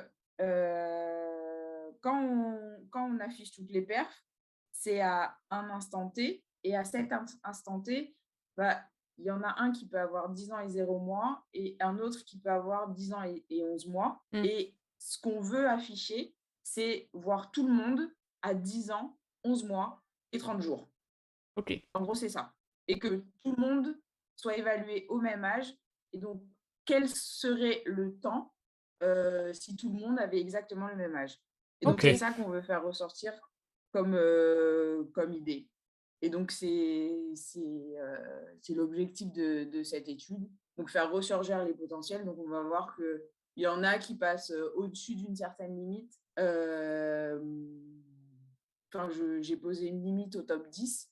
Et on voit qu'en appliquant la méthode de rééquilibrage à base du coefficient de pente et en fonction du nombre de mois qui lui reste jusqu'à 10 ans, 11 mois et 30 jours, et ben, ça lui fait remonter plus ou moins Mm. et ça lui fait passer au-dessus de cette limite du top 10 qu'il y avait avant et qu'il n'y en avait que 10 au-dessus. Donc, faire émerger ses potentiels. J'espère que c'est un peu plus clair. Si, c'est ultra clair. En gros, c'est dire Ok. quelqu'un qui a 10 ans et 0 mois, en fait, il peut faire une performance moins intéressante quelqu'un qui a 10 ans et 31 mois, mais s'il avait 10 ans et 31 mois, il ferait une performance plus intéressante. Genre où il serait un peu... Il serait au même... L'idée, c'est de rééquilibrer ça, c'est ça. C'est ça, exactement. Oh Cool. putain, j'ai tout compris. C'est trop intéressant, en vrai. C'est Oui. fort. Alors, Ah. j'ai alors Xavier qui nous dit que c'est une chronique très intéressante, mais il est quand même un peu flippé par le côté gestion des menstruations. Ouais, mais je pense que ça, c'est quelque chose, effectivement. Oui, oui. Moi aussi, j'avais rebondi là-dessus. C'est vrai Ah, qu'il y a un côté un peu, du coup, Black Mirror. transhumanisme. Ouais. Encore une fois, je veux être clair. C'est une question qui est Oui, c'est une revenue. question. Oui, mais, oui, bien sûr. Nous Bien aussi, sûr, bien on sûr. trouve ça, Mais pas. Enfin, c'est délicat, quoi. Ouais. c'est normal Mais que ça pose des questions quand on est ouais. éloigné de ça. Enfin, c'est toute la question, comme je disais, je pense, du transhumanisme. En fait, dans quelle mesure est-ce que tu vas pouvoir avoir le contrôle sur ton corps et modifier ton corps, même si en l'occurrence, bon, là, ce serait à la marge, puisque juste tu contrôles ton cycle, mais du coup, c'est pas non plus une logique où tu es totalement dans une logique d'ajouter des prothèses ou autre. Mais ouais, il y a quelque chose de cet ordre-là, je pense, qui effectivement, qui plus est aujourd'hui, c'est une vraie question de société. Toutes les questions, auxquelles qu'elles soient liées au transhumanisme, sont, quoi qu'il en soit, des questions de société. Et donc, je pense qu'il y a le côté aussi, le fait que ce soit lié à une performance sportive, parce que des fois, c'est au service enfin voilà, c'est pour aider les personnes. Tout à l'heure, on parlait de dignité, etc. Parfois, cette logique-là, elle est dans une logique d'aider des gens qui, malheureusement, pour les faire gagner en autonomie, justement, pour leur rendre leur dignité. Et là, je pense que c'est peut-être le côté dans la quête de performance qui peut poser la question de allez, enfin, la démarche derrière, quoi. Mais en tout cas, quoi qu'il arrive, c'était effectivement une chronique très intéressante. Ouais. On va devoir te laisser, Audrey, pour qu'on puisse continuer. En tout cas, c'était trop Merci trop pour bien. Merci. l'invitation. Mais on va pas totalement, c'est un plaisir, hein. Si vous avez un métier qui sort un peu de l'ordinaire, que vous voudriez nous faire partager quelque chose que le commun des mortels ne connaît pas, n'hésitez pas à nous solliciter et on se fera le plaisir de faire comme on a fait avec Audrey finalement. Nous on apprend des choses, les gens apprennent des choses, tout le monde apprend des choses, c'est intéressant. Et on va Et pas... le film, d'ailleurs, c'était Le Stratège. Oui, Le Stratège. Voilà. Voilà, pour ceux qui voudraient voilà. regarder le film dont on parlait. Et on va pas totalement changer d'univers, puisque on va être avec David, David qui va nous parler de trip hop, mais qui est tout de même. Bon, en tout cas, merci Audrey. On te fait des bisous. Est-ce que David, tu es prêt? Merci pour l'invitation. Oui, C'est je trop suis cool. prêt. Des spectateurs. Salut. Ciao. Bisous Audrey. Alors, on va passer sur David. Du coup, David, pour faire la transition, qui travaille aussi dans les statistiques Ouais, c'est très vrai qu'on différentes. les Il a. travaille à l'INSEE sur des statistiques de prévision, je crois, de PIB, mais enfin, c'est pas du tout le sujet. Je te laisse rebondir si t'as envie. C'est Exactement. plutôt pour assurer une transition plus ou moins logique avec la On chronique a précédente. des mathématiciens et des statisticiens avec nous aujourd'hui. Oui, Voilà. ça. Mais alors là, pour le coup, on va parler de musique, donc on va parler, sauf si tu nous parles de statistiques, quelles qu'elles soient, dans le trip hop, ce qui est ton droit, hein. C'est la libre antenne ici, finalement. Le mec qui n'arrive pas à déconnecter du boulot, tu sais. Rassurez-vous, je suis pas là pour parler de statistiques, même si justement c'était très intéressant ce qu'on a entendu Oui, avant. j'imagine mais que on toi, a c'est le genre de sujet qui quand même un te... peu changé d'univers, même s'il y a une petite transition. Du coup, je suis là pour parler de Sef Dalisa, entre autres, qui est une artiste justement qu'on rattache au trip-hop. Et pour la petite anecdote, alors ça n'a rien à voir avec ce que je vais dire après, mais elle a fait partie de l'équipe de basket nationale des Pays-Bas avant sa carrière musicale. Donc, ouais, c'est une petite anecdote. Je ne sais pas si elle a été repérée grâce à la data science, mais en tout cas, il y a un petit lien avec la chronique d'avant quand même. Toi, j'imagine que, en plus, toi, enfin, je sais que tu t'intéresses plus ou moins au sport. Du coup, je présume que c'est le genre de sujet de la chronique d'avant enfin, qui doit te fasciner, plus ou moins. Mais maintenant, tu connais Audrey, Ouais, donc ouais, carrément. si tu veux Parce lui que- parler, tu prends son contact. C'est vrai que vous êtes tous les deux parisiens, en plus. En Oui. plus. Bah ouais, carrément, parce qu'en plus, justement, j'avais posé une question par rapport au foot, parce que je sais que le club que je supporte, qui est le club de Nancy, qui n'est pas La très S en forme en ce moment Nancy-Lorraine, par ailleurs. qui s'y frotte s'y pique. Exactement. Exactement. Je sais que les nouveaux actionnaires justement du club ont essayé d'insuffler cette philosophie de recrutement via les stats. Malheureusement, ça n'a pas l'air de trop bien marcher puisqu'ils sont actuellement en dernier de Ligue 2. Mais on espère qu'ils vont se relever avec ou sur les stats. Voilà. Ouais, pardon, excuse-moi, j'étais en train de régler un petit problème technique, David. Mais du coup, vas-y, désolé. on t'écoute sur le trip hop et Aucun Svelda problème. Lisa, cette ancienne basketteuse, du coup. Exactement. Du coup, Sef Dalisa, c'est une artiste qui vient des Pays-Bas, qui est iranienne aussi. Et c'est une Pardon, chanteuse que j'ai iranienne? découverte il n'y a pas très longtemps. Ouais, iranienne. Ok, d'accord. Une chanteuse que j'ai découverte il n'y a pas très longtemps et qui m'a vraiment beaucoup plu. Et donc, c'est pour ça que j'avais envie d'en parler. Donc, merci à vous de me laisser la chance d'en parler. Ah bah, c'est la libre antenne de Diffoul ici, hein. Pour ceux qui ont la ref. Hein. Exactement. C'est Je sais pas si un Louis bel t'as la esprit. ref. Non. D-Fool, c'était quoi? C'était Fun Radio, ça, à l'époque? Ah non, c'était Skyrock, C'était je crois. Skyrock? Enfin bref, Ouais, il me c'était. semble. Ça réagit dans le chat. Le chat confirmera, mais il me semble que c'est Il y a des Skyrock. gens qui ont la ref ici. C'est une libre antenne pour les jeunes où en gros t'appelais et. Enfin, c'était les libres antennes quoi. Et les gens parlaient de cul, les gens parlaient d'un peu tout. Oh, vas-y, vas-y, arrête de couper Oui, ton pardon, copain. excuse-moi. Excuse-moi. Il n'y a pas de mal. Il voulait qu'on interagisse avec lui, Seb Dalisa, c'est j'interagis. une artiste, une chanteuse qu'on classe justement dans le mouvement qui est le trip-hop. Et donc le trip-hop, c'est justement un style musical qui n'est pas forcément très connu. Il y a un côté un petit peu niche, on va dire. Et du coup, je vais commencer par là, par donner un peu d'éléments de contexte sur le trip-hop en général, avant de parler plus précisément du coup de Seb Dalisa. Du coup, le trip-hop, qu'est-ce que c'est? Comme j'ai dit, c'est un genre musical qui est né au Royaume-Uni dans les années 90 et qui a un côté vraiment très expérimental. C'est vraiment une fusion de plusieurs styles, plusieurs influences. Étymologiquement, pardon, le terme de trip-hop, ça vient de hip-hop expérimental. Donc il y a premièrement une influence hip-hop. Par exemple, dans les rythmiques, on va retrouver des rythmiques similaires au hip-hop, des boucles, donc des schémas un peu qui se répètent. Il y a aussi pas mal d'utilisation de samples. Donc des samples, c'est des extraits sonores qui viennent de sources externes à la chanson, donc ça peut être des films, des séries ou même d'autres musiques T'as un qui vont exemple être de, rajoutées et un peu magnifiées dans une chanson. t'as un exemple de sample connu pour les gens qui connaissent pas du tout le. Euh, Hein, c'était la question Là, piège. comme ça, j'en ai pas. Rien n'est préparé. Hein. Euh, Rien n'est préparé. Enfin, rien, pas pour ouais, toi, hein, non, mais je veux non, dire, là, ici, tu c'est vas c'est piéger plutôt là. pour dire, nous, on prépare pas les Non, mais émissions, on prépare pas les questions, c'est dans ce sens-là que je dis rien n'est préparé, du coup, forcément, il y a des questions auxquelles les invités qu'on accueille ne peuvent pas avoir la réponse, c'est bien normal. Juste, effectivement, le D-Fool était bien sur Fun avant Skyrock, on nous en avertit dans le chat. Merci le chat. D'ailleurs, si dans le chat vous avez un exemple de sample connu, ça nous permettra d'illustrer un peu ce que je disais. Oui, et ici, on peut pas passer malheureusement d'extraits musicaux, hein, je l'ai pas redit avant ta chronique, mais c'est le problème de Twitch. Le chat qui cherche. Hein. Ça fait plaisir. Et par On le est chat, soutenu. j'entends Xavier qui fait le café tout seul dans le chat en l'absence de David. Voilà. Alors, du coup, le trip-hop, donc hip-hop pour le hop et le trip, du coup, pour. Le trip pour le côté vraiment, on va dire, ambiant, le côté un peu lent, un peu oppressant. Du coup, niveau rythmique, c'est plus hip-hop, on va dire, mais après, musicalement, ça va peut-être être plus électro, mais vraiment au sens large. Donc de la musique électronique, mais ça peut aussi être parfois du rock, du punk. Il y a vraiment plein d'influences voilà, différentes qui se mélangent, et il y a toujours ce côté un peu expérimental. Et en fait, ce qui est marrant, du coup, c'est que tout le monde a un peu sa propre définition du style. Il n'y a pas vraiment de définition très claire, très précise musicalement, quoi. C'est un côté un peu fourre-tout.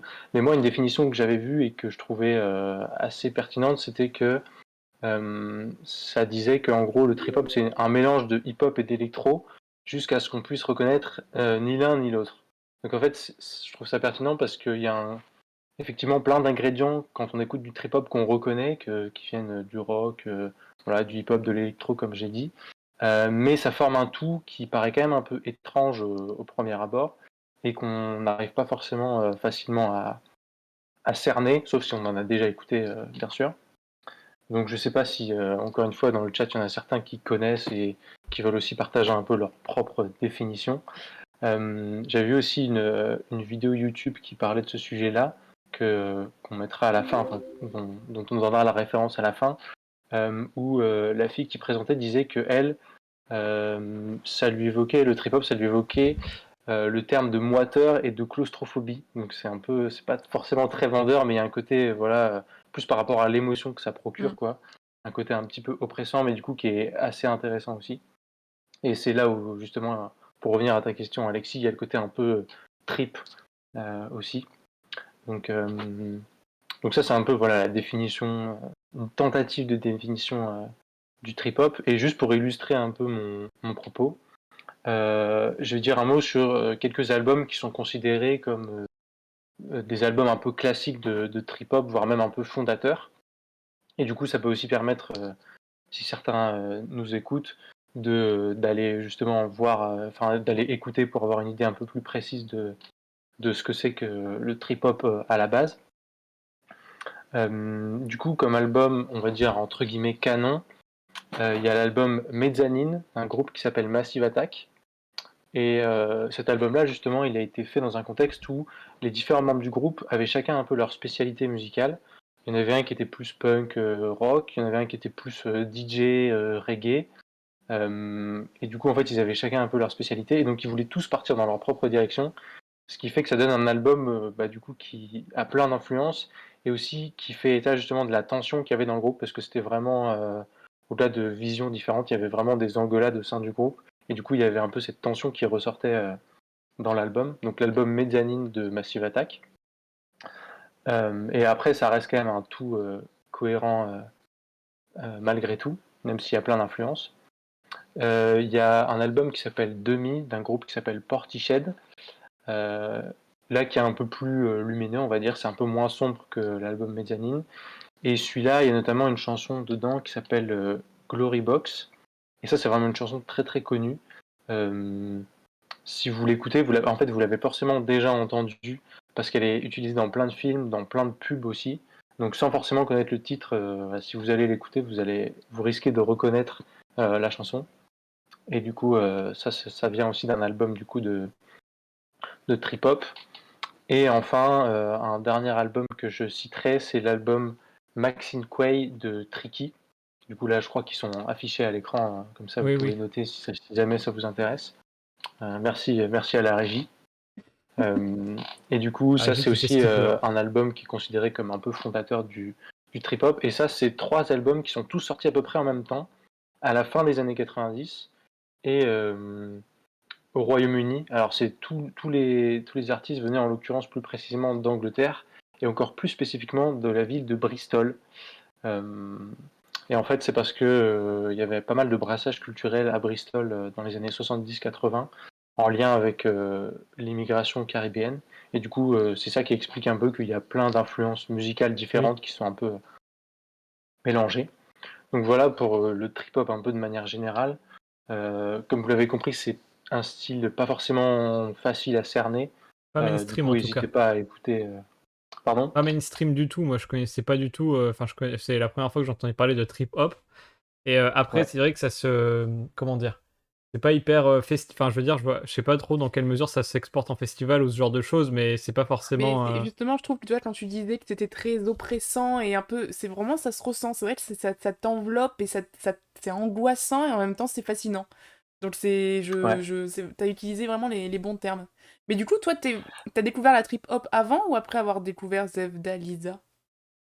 Je connaissais un petit peu avant, mais du coup, en fait, justement, moi, pour raconter un peu les coulisses, j'ai découvert Save Dalisa justement dans la vidéo qui est mentionnée aussi à l'écran dont je vous parlais, qui est le trip-hop en 10 albums. Et du coup, en fait, ça montre tous les albums que j'ai cités sont aussi mentionnés dans cette vidéo parmi d'autres. Et du coup, j'ai un peu plus creusé le style justement grâce à cette vidéo. Et entre autres, j'ai écouté Sef Dalisa, et c'est à cette occasion que j'ai découvert Sef Dalisa. Donc je connaissais un petit peu avant, mais la découverte de Sef Dalisa m'a aussi fait un peu creuser ces différents albums du coup que j'ai été écouter ou réécouter. Euh, et pour rebondir sur ce que tu disais aussi, Louise, et ce que tu disais aussi, Alexis, c'est vrai qu'il y a vraiment ce côté oppressant, et comme tu disais, Alexis, c'est pas du tout une musique qui est faite pour s'ambiancer. Enfin, je sais pas Non. trop ce que ça donne en live, mais je pense que c'est pas Pas effectivement ouf. une musique très dansante ou quoi que ce soit. Mais c'est ça qui rend le truc un peu intéressant aussi. Ah ouais, c'est clair. Dans un live devant une foule de plusieurs milliers de personnes camées et Voilà, enfumées. exactement. Mais même pas, parce qu'il faudrait, ouais, tu danses pas dessus, quoi. T'es Le trip. vraiment en trip, mais Ah t'es non, en non, trip mais très moi, lent, vraiment, je voyais des gens assis en train de en train fumer de comme ça. fumer. Ouais. Moi, je voyais ça, tu vois. Genre vraiment, c'est pas une musique de fond pour un festival pour personnes qui fument des substances. C'est Je vrai sais pas qu'allonger si on a sur le droit de dire l'herbe, le mot sur Twitch. allonger sur l'herbe durant un festival, ça peut être sympa. Bah, j'en sais Dans la rien. nuit. Moi, je fume pas du tout, donc je saurais pas C'est ce dire. que j'allais dire, on n'est pas obligé de. De Enfin, moi, fumer, j'aime non, bien bien sûr. sans Non, mais forcément oui. Non, mais je veux dire, d'un point de vue festival, consommer de tu vois. drogue, mais je pense que ça, dans l'image, c'est sûr que Je ça. sais- Mm. Puis le mot trip en lui-même, déjà, Non, Oui. en fait, je vois ça appelle un peu tout ça. seul chez toi, je pense qu'il n'y a pas besoin, mais j'essaie d'imaginer dans quel genre d'événement live tu pourrais avoir un truc qui se prête à l'ambiance. C'est ça que je projette. Après, oui, chez toi, j'imagine que c'est peut-être.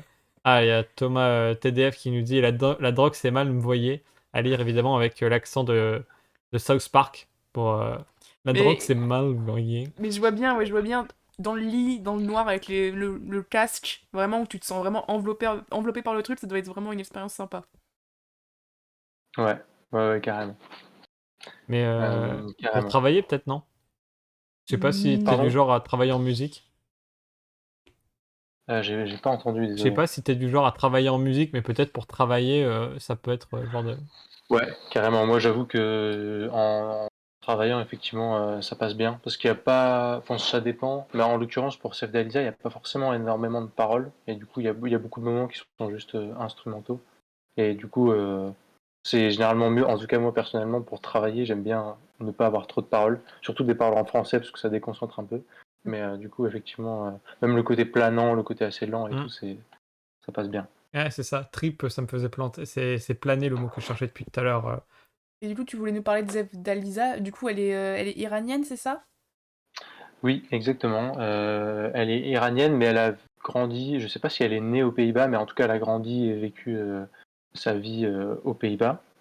Et du coup, elle a commencé sa carrière en 2010, je crois que, enfin, dans les années 2010. Je crois que son premier EP date de 2014.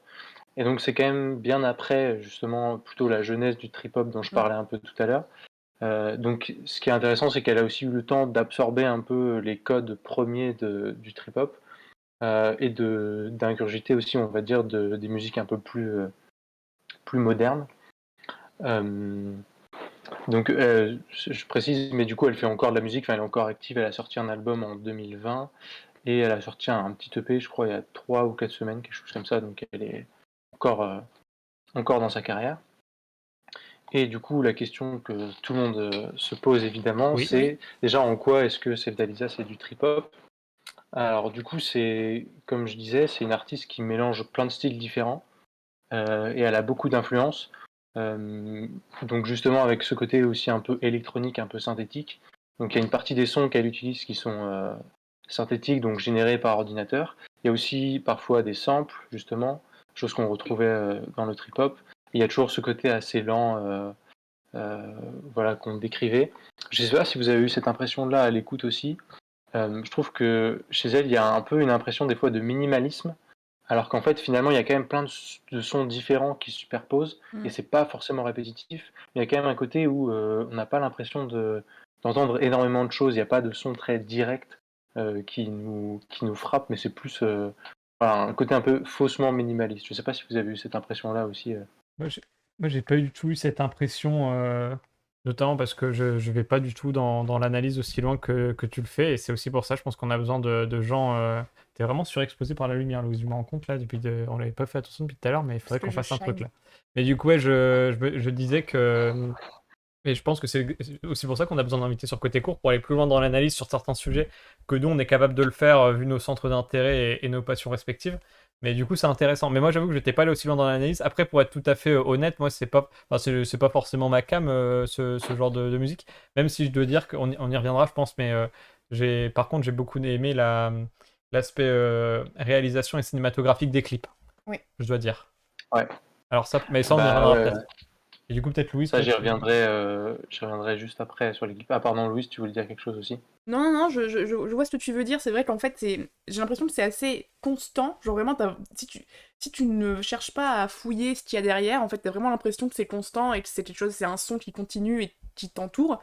Mais si tu écoutes plus profondément, tu te rends compte qu'il y a plusieurs couches. Genre vraiment comme la peau, quoi. Derme, épiderme et tout machin. Et qu'en fait, c'est un truc qui est hyper complexe, mais qui paraît simple en même temps. Et c'est peut-être pour ça aussi que c'est étouffant aussi à écouter, parce que bah, c'est complexe par sa simplicité. Tu vois ce que je veux dire? Je disais, à chaque fois que quelqu'un parle de couche de la peau, moi j'entends l'âne de Shrek avec les oignons dans Shrek. Non, c'est Shrek qui dit les ogres, c'est comme les oignons, il y a plusieurs couches. Voilà, je suis désolé. C'est pas grave. Mais effectivement, je trouve que vos analyses sont très pertinentes. Et j'aimerais bien avoir cette capacité d'analyse que vous avez tous les deux musicalement. Je te signale, David, que dans le chat, on a donc Joe Dalton qui nous dit au-delà ou sans fumer de la verveine de Hollande, le pays pas la politique, la musique peut t'emmener dans une sorte de transe, de concentration vraiment top pour bosser. Ce qui est très vrai. Je pense que beaucoup de gens peuvent relate à cette remarque. Ouais, Et alors, du ouais, coup, carrément. Et je trouve que ça rejoint un peu ce que disait Louise aussi sur le côté Oui. où c'est à la fois complexe et simple en même temps, et du coup ça, oui, c'est enfin, l'idée de ça, minimalisme que vous développez tous les deux. exactement, ça interpelle. En tout cas, après c'est subjectif, hein, comme tu disais, tout le monde ne peut pas forcément apprécier, mais il y a un côté un peu voilà, qui interpelle. Et dans ce que tu disais aussi, Louise, sur le côté où ça continue un peu comme ça c'est quelque chose qui est aussi un peu présent dans le trip-hop, de ce que j'ai l'impression. C'est le côté où on n'est pas forcément dans une structure des morceaux, dans une structure couplet, refrain, couplet, pont, refrain, le truc un peu habituel qu'on retrouve dans le rap ou dans le rock, par exemple. Là, c'est justement plutôt quelque chose qui évolue sans qu'on sache vraiment où on en est Ouais. au moment de la chanson. Il y a quand même des moments qui reviennent, mais disons que ça Ouais, t'es perdu. évolue constamment au sein du morceau, et ça, c'est assez intéressant, et ça rejoint ce que tu disais aussi. Mais ça rajoute au fait du coup où tu te sens vraiment oppressé aussi, parce qu'en fait tu t'arrives pas à voir devant, c'est toujours tu découvres au fur et à mesure, ça te sort un peu de ta zone de confort musicalement. Ouais, c'est vrai. Ouais, c'est vrai que Ouais. moi, c'est ce qui m'a justement sorti un petit peu. Alors moi, quand je travaille, j'écoute le thème de musique que j'écoute pour travailler, c'est genre Hans Zimmer. Voilà, c'est la bande originale de Gladiator ou de The Dark Knight. Donc vraiment, moi, je suis sur un truc, faut que ça bouge, quoi, parce que j'ai l'efficacité au travail du tempo que j'écoute, en fait, vraiment. Donc c'est-à-dire que moi, si j'écoute du Zev d'Aliza en travaillant, clairement, il va me falloir 2 fois ce que je fais en termes d'heures au travail en ce moment pour venir à bout de ce que je dois faire. Donc c'est pour ça que c'est pas du tout ce que j'écouterai. Et moi, en fait, ce qui m'a manqué du coup à l'écoute, ce qui m'a frustré, c'est que j'écoute très peu d'électro. Et du coup, en fait, j'ai une habitude finalement très mainstream de l'électro qui fait qu'en fait, Du gros drop. j'attendais le drop. J'attendais le Mm. drop. Et au bout de 6 minutes, c'est vrai que ça venait pas. Et du coup, je me disais, bon, bah, il y a peu de drop. C'est dommage. Tu as Audrey qui comprend Alexis, qui dit la même de mon côté Alexis. Ah oui, voilà. Et il finit par se battre avec son bureau, dit. Alors, Audrey, la même, t'écoutes du Hans Zimmer ou t'as besoin d'un drop? Et finit par se battre Avec son bureau. Joe Dalton Triste histoire. qui est en train de se projeter Alexis avec. Bon, bref. Mais en tout cas, ouais, c'est marrant, c'est la deuxième artiste iranienne dont j'entends parler finalement en quelques semaines.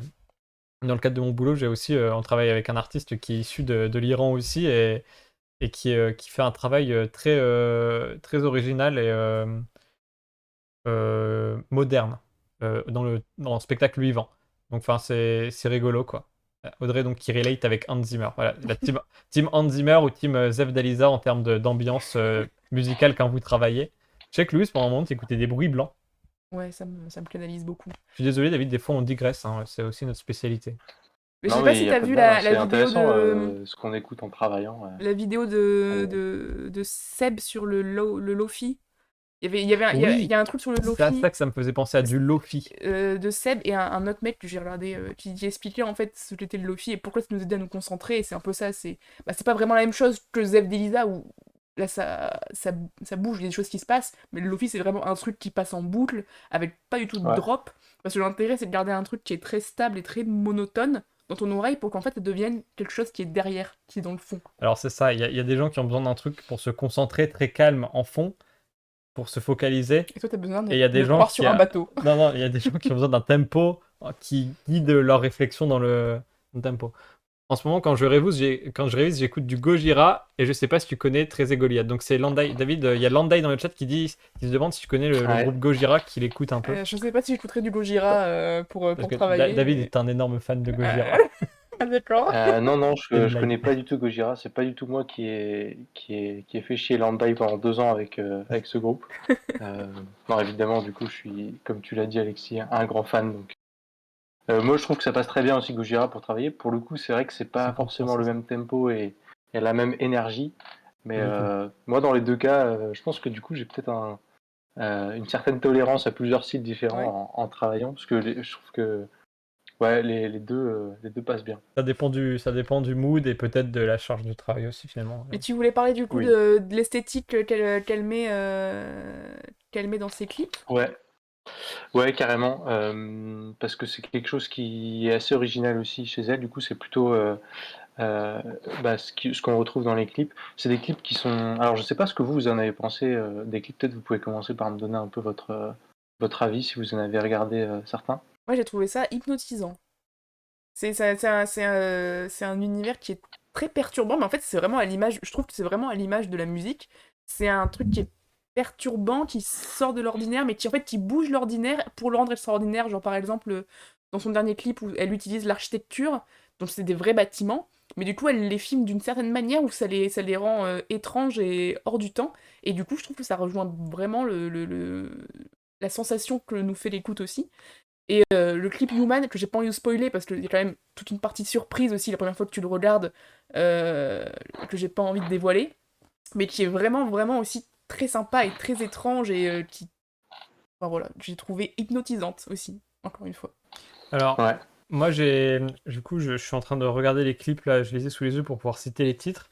Pour les reprendre dans l'ordre, parce que David nous a envoyé des clips, il nous a envoyé des recommandations. On a des devoirs maintenant quand on fait des émissions, c'est nouveau. Du coup, moi, Amandine Sensible, j'avoue que j'ai commencé par là et j'ai été, bon, je me suis dit, enfin, j'ai pas particulièrement accroché à l'esthétique. Human, je suis en train de me remettre dedans, mais ouais, là, il y avait un délire, ouais. Spoile pas du coup. Non, non, mais beaucoup plus. Mais même si, enfin, je vois pas de quel spoiler tu veux parler, mais. Ah bon, bah d'accord. Ah si, je crois que je Si, vois. tu vois ce que Oui, c'est. oui. Mais dans les autres, donc Habibi, Human, et en particulier le dernier, il me ferait presque penser, toute proportion gardée, bien sûr, à Dune, dans Oui. l'esthétique, dans la gestion des lumières. Il y a une très belle photographie dans tous les cas, sur tous les clips, et c'est des esthétiques qui sont très différentes. Le noir et blanc est très bien géré dans Habibi, j'ai apprécié. Il y a un côté, alors dis-moi si je me suis trompé David, mais en regardant Habibi, dans le côté, comment dire, dans la manière de filmer dans Habibi, c'est une manière de filmer en fait qui est en noir et blanc, avec beaucoup de plans verticaux et de décors, de belles architectures, mais qui en même temps, ces architectures, elles sont à la fois magnifiées et simplifiées, c'est-à-dire qu'un escalier tout simple en béton, il va être filmé par le dessous. Et à la fois, c'est un simple escalier en béton, en même temps, il va être magnifié comme ça. Je trouvais qu'il y avait quelque chose qui se rapprochait beaucoup, dis-moi peut-être que je suis dans les choux, mais de Hitchcock. Et je sais que t'aimes beaucoup Vol au-dessus d'un nid de coucou. Et je sais pas pourquoi, en voyant ce clip, j'ai pensé à ça.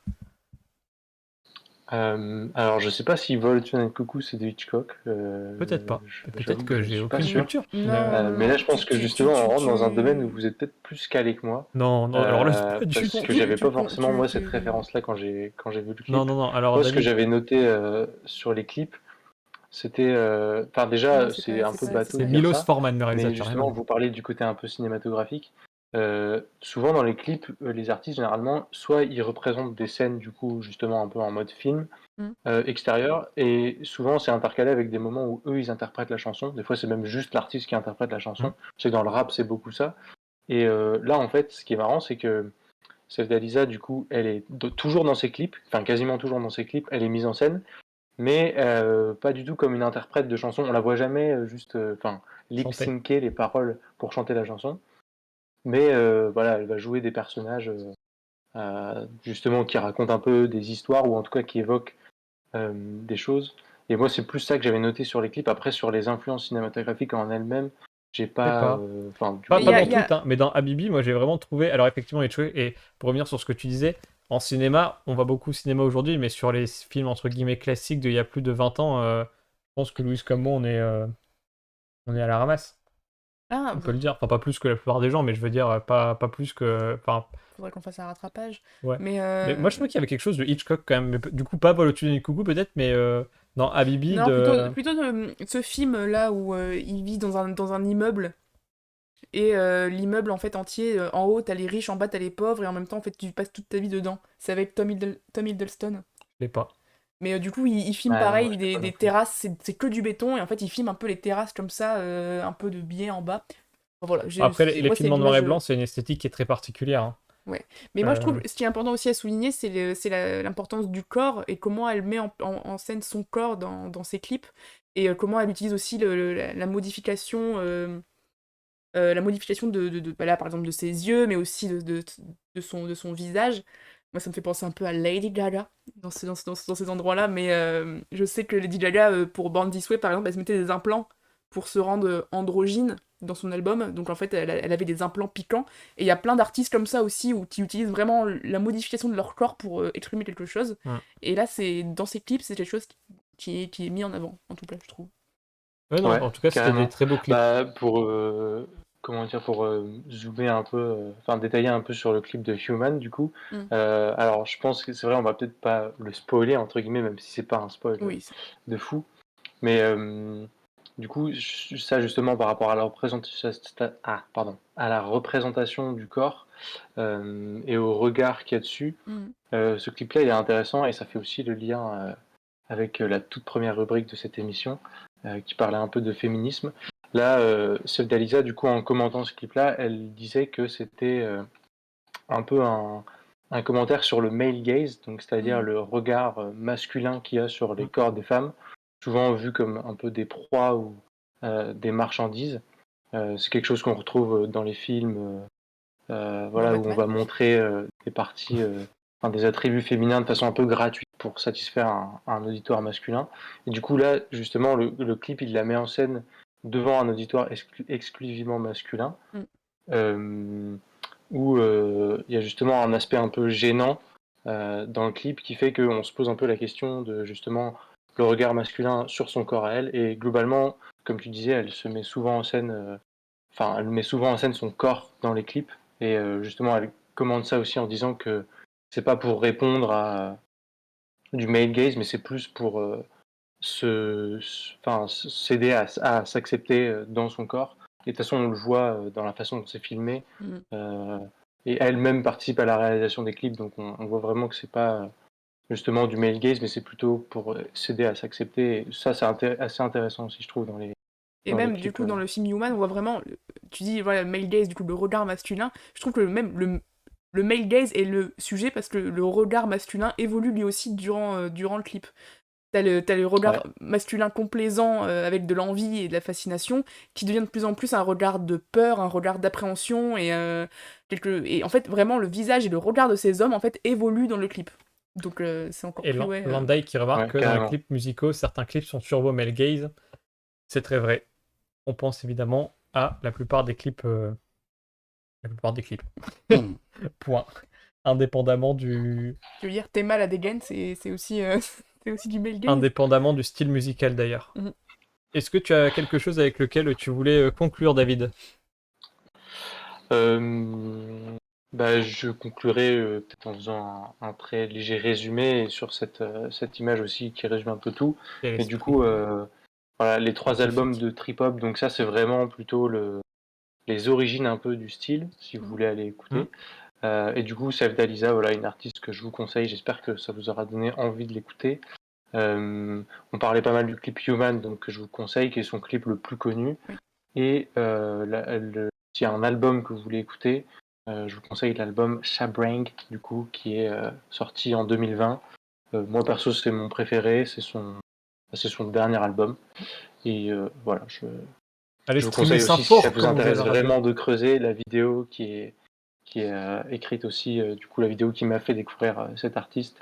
Voilà, j'espère que ça vous aura donné envie d'écouter.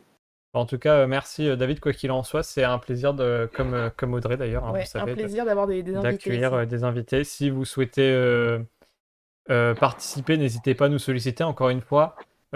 Sinon, rien que le fait, j'irai check ça, nous dit Landai. Sinon, bah déjà, on va enchaîner du coup sur la dernière chronique Coda. Mais avant, juste, enfin, vous remercier d'être présente pour nous regarder, c'est déjà super sympa, Mm. bien entendu. D'ailleurs, il y a des gens qui se sont abonnés, merci à vous, enfin qui nous ont follow pendant la chronique de David, merci à vous, en Merci particulier beaucoup. Audrey, j'ai vu passer. Du coup, Audrey, c'est Audrey. Oui, ouais, je sais, je suis Mm. complètement con. Bon, merci David Bah, en tout merci à cas. vous et puis à bientôt. Merci David. Salut David. Salut. Peut-être qu'on réinvitera un jour David Et on passe de musique. à Coda. Peut-être qu'on réinvitera un jour David pour une autre chronique sur une autre chronique sur de la musique, on sait pas de quoi elle fait. Salut, nous dit Salut Thomas. Celle qui comprend rien. Est-ce que c'est parce que Thomas s'en va ou c'est parce que David s'en va? Je- En tout cas, donc Coda, pour ceux qui se souviennent, puisque là, a priori, on a plutôt un public francophone qui nous regarde, même exclusivement. Normalement, si vous n'êtes pas francophone et que vous êtes ici, eh bien, good evening and welcome to Côté Court. Mais je disais salut à David, nous disait Landai. Mais du coup, oui, la famille Bélier, je sais pas si vous vous en souvenez, qui avait été nommée dans de grand multiples succès, catégories ouais. aux Oscars, un très grand succès en France. Cette famille de personnes sourdes et muettes en France, qui se passait en France, donc avec Louane, qui avait. Mais je vais y aller en plus. Des bisous à vous. Merci. Bisous à toi, Landai. Thomas. Et du coup, Louane, qui avait notamment remporté l'Oscar du meilleur espoir féminin. Non, le César du meilleur Oscar féminin. Pour ce film, où elle incarnait donc la fille d'un couple de personnes atteintes donc de surdité, donc qui sont muettes. Enfin, du coup, ses parents et son frère sont atteints de ça, et donc c'est la seule de la famille à avoir la possibilité de parler. Et donc, ça raconte le récit de. Donc, elle vit dans un milieu populaire, et c'est le récit du fait qu'elle va partir vers sa passion, qui est le chant, ce qui est un peu tragique du fait de la condition de sa famille. Et voilà, donc ça racontait ça. Et donc, Coda, qui est l'acronyme de Child of Deaf Adults, donc qui est un acronyme anglophone pour désigner les enfants de parents sourds et muets, ou d'adultes sourds et muets en tout cas. Donc là, le coda, c'est cette jeune fille qui s'appelle Ruby, qui interprète donc le rôle de Louane. Et donc ses parents, alors déjà, grosse différence par rapport au film français, et qui fait que déjà, d'office pour moi, C'est meilleur. c'est meilleur. Ce sont Sachant des- que ça a été produit par Pathé et produit par un des producteurs du film La Famille Bélier. Donc c'est un remake anglais, ce qui est déjà rare dans ce sens-là. Et un remake fait par Pathé. Et comme ce film est nommé dans la catégorie meilleur film aux Oscars, eh bien cela fait de Pathé une boîte de production. Donc Pathé, on parle bien de Pathé, le truc Pathé avec le coq là que vous voyez dans les cinémas, c'est incroyable, qui est nommé aux Oscars. Donc dans Coda, les parents et le frère de l'héroïne, Les acteurs, en tout cas, Les sont acteurs. vraiment sourds. ce qui n'était pas le cas, je crois que c'était peut-être le cas d'une personne dans le film français, Je crois que c'était le frère qui était... c'était pas le cas de tout le cast en tout cas. Non. Là c'est le cas, ce qui est un parti pris. D'ailleurs, il faut savoir que je crois que c'est le réalisateur, ou je sais plus, un des producteurs, en tout cas quelqu'un d'important dans le film, les financiers au début ne voulaient pas prendre de personnes sourdes, je sais pas, parce que peut-être que ça coûtait trop cher, ou parce qu'ils avaient pas envie, j'en sais rien. Mais en tout cas, je sais qu'une personne importante dans la production du film a menacé de se barrer tout simplement si on n'acceptait pas de prendre uniquement des personnes sourdes et muettes pour jouer des personnes sourdes et muettes. Et évidemment, pour la représentation et la représentativité de ces personnes, c'est extrêmement important, y C'est compris clair. au niveau du vécu, que ce soit eux qui les incarnent. Et même si j'adore François Damiens, qui nous fait évidemment tous beaucoup rire et qui était excellent dans le film La Famille Bélier, mais il n'est pas sourd et muet, et donc ce n'était pas le mieux placé pour jouer ce rôle, même si un acteur joue un rôle, vous allez me dire. Mais je trouve personnellement, et je vois que vous êtes Il dans y a la plus, vie, il y a plus que d'intensité là-dedans, on c'est- sent. Et en plus, on le sent Oui. tout le long du film. moi j'ai préféré celui en anglais que La Famille Bélier. Oui. J'ai jamais été un grand fan de La Famille Bélier. Après, voilà, c'est pas... Je suis sur mon portable parce que je suis en train de regarder les nominations. qui je sont sais les que leurs. là, il y a eu les BAFTA hier. Mhm. Je sais que... je crois qu'il y a eu que le père a gagné l'Oscar du meilleur second rôle. Ah ouais? Ouais. Ok. Enfin, le BAFTA du meilleur second rôle.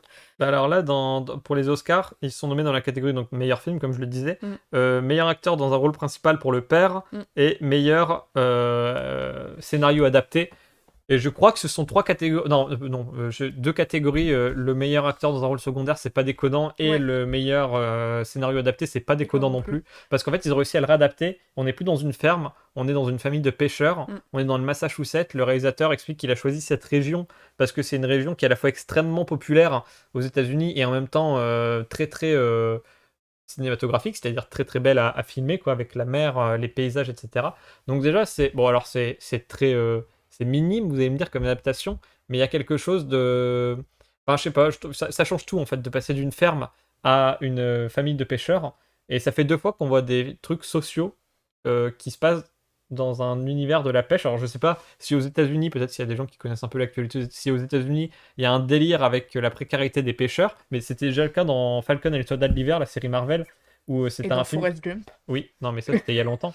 Qui était un film qui est sorti donc cette année aussi, une série sortie cette année aussi, qui parlait aussi de cette précarité-là des pêcheurs. Donc je sais pas s'il se passe un truc en ce moment aux États-Unis avec ça.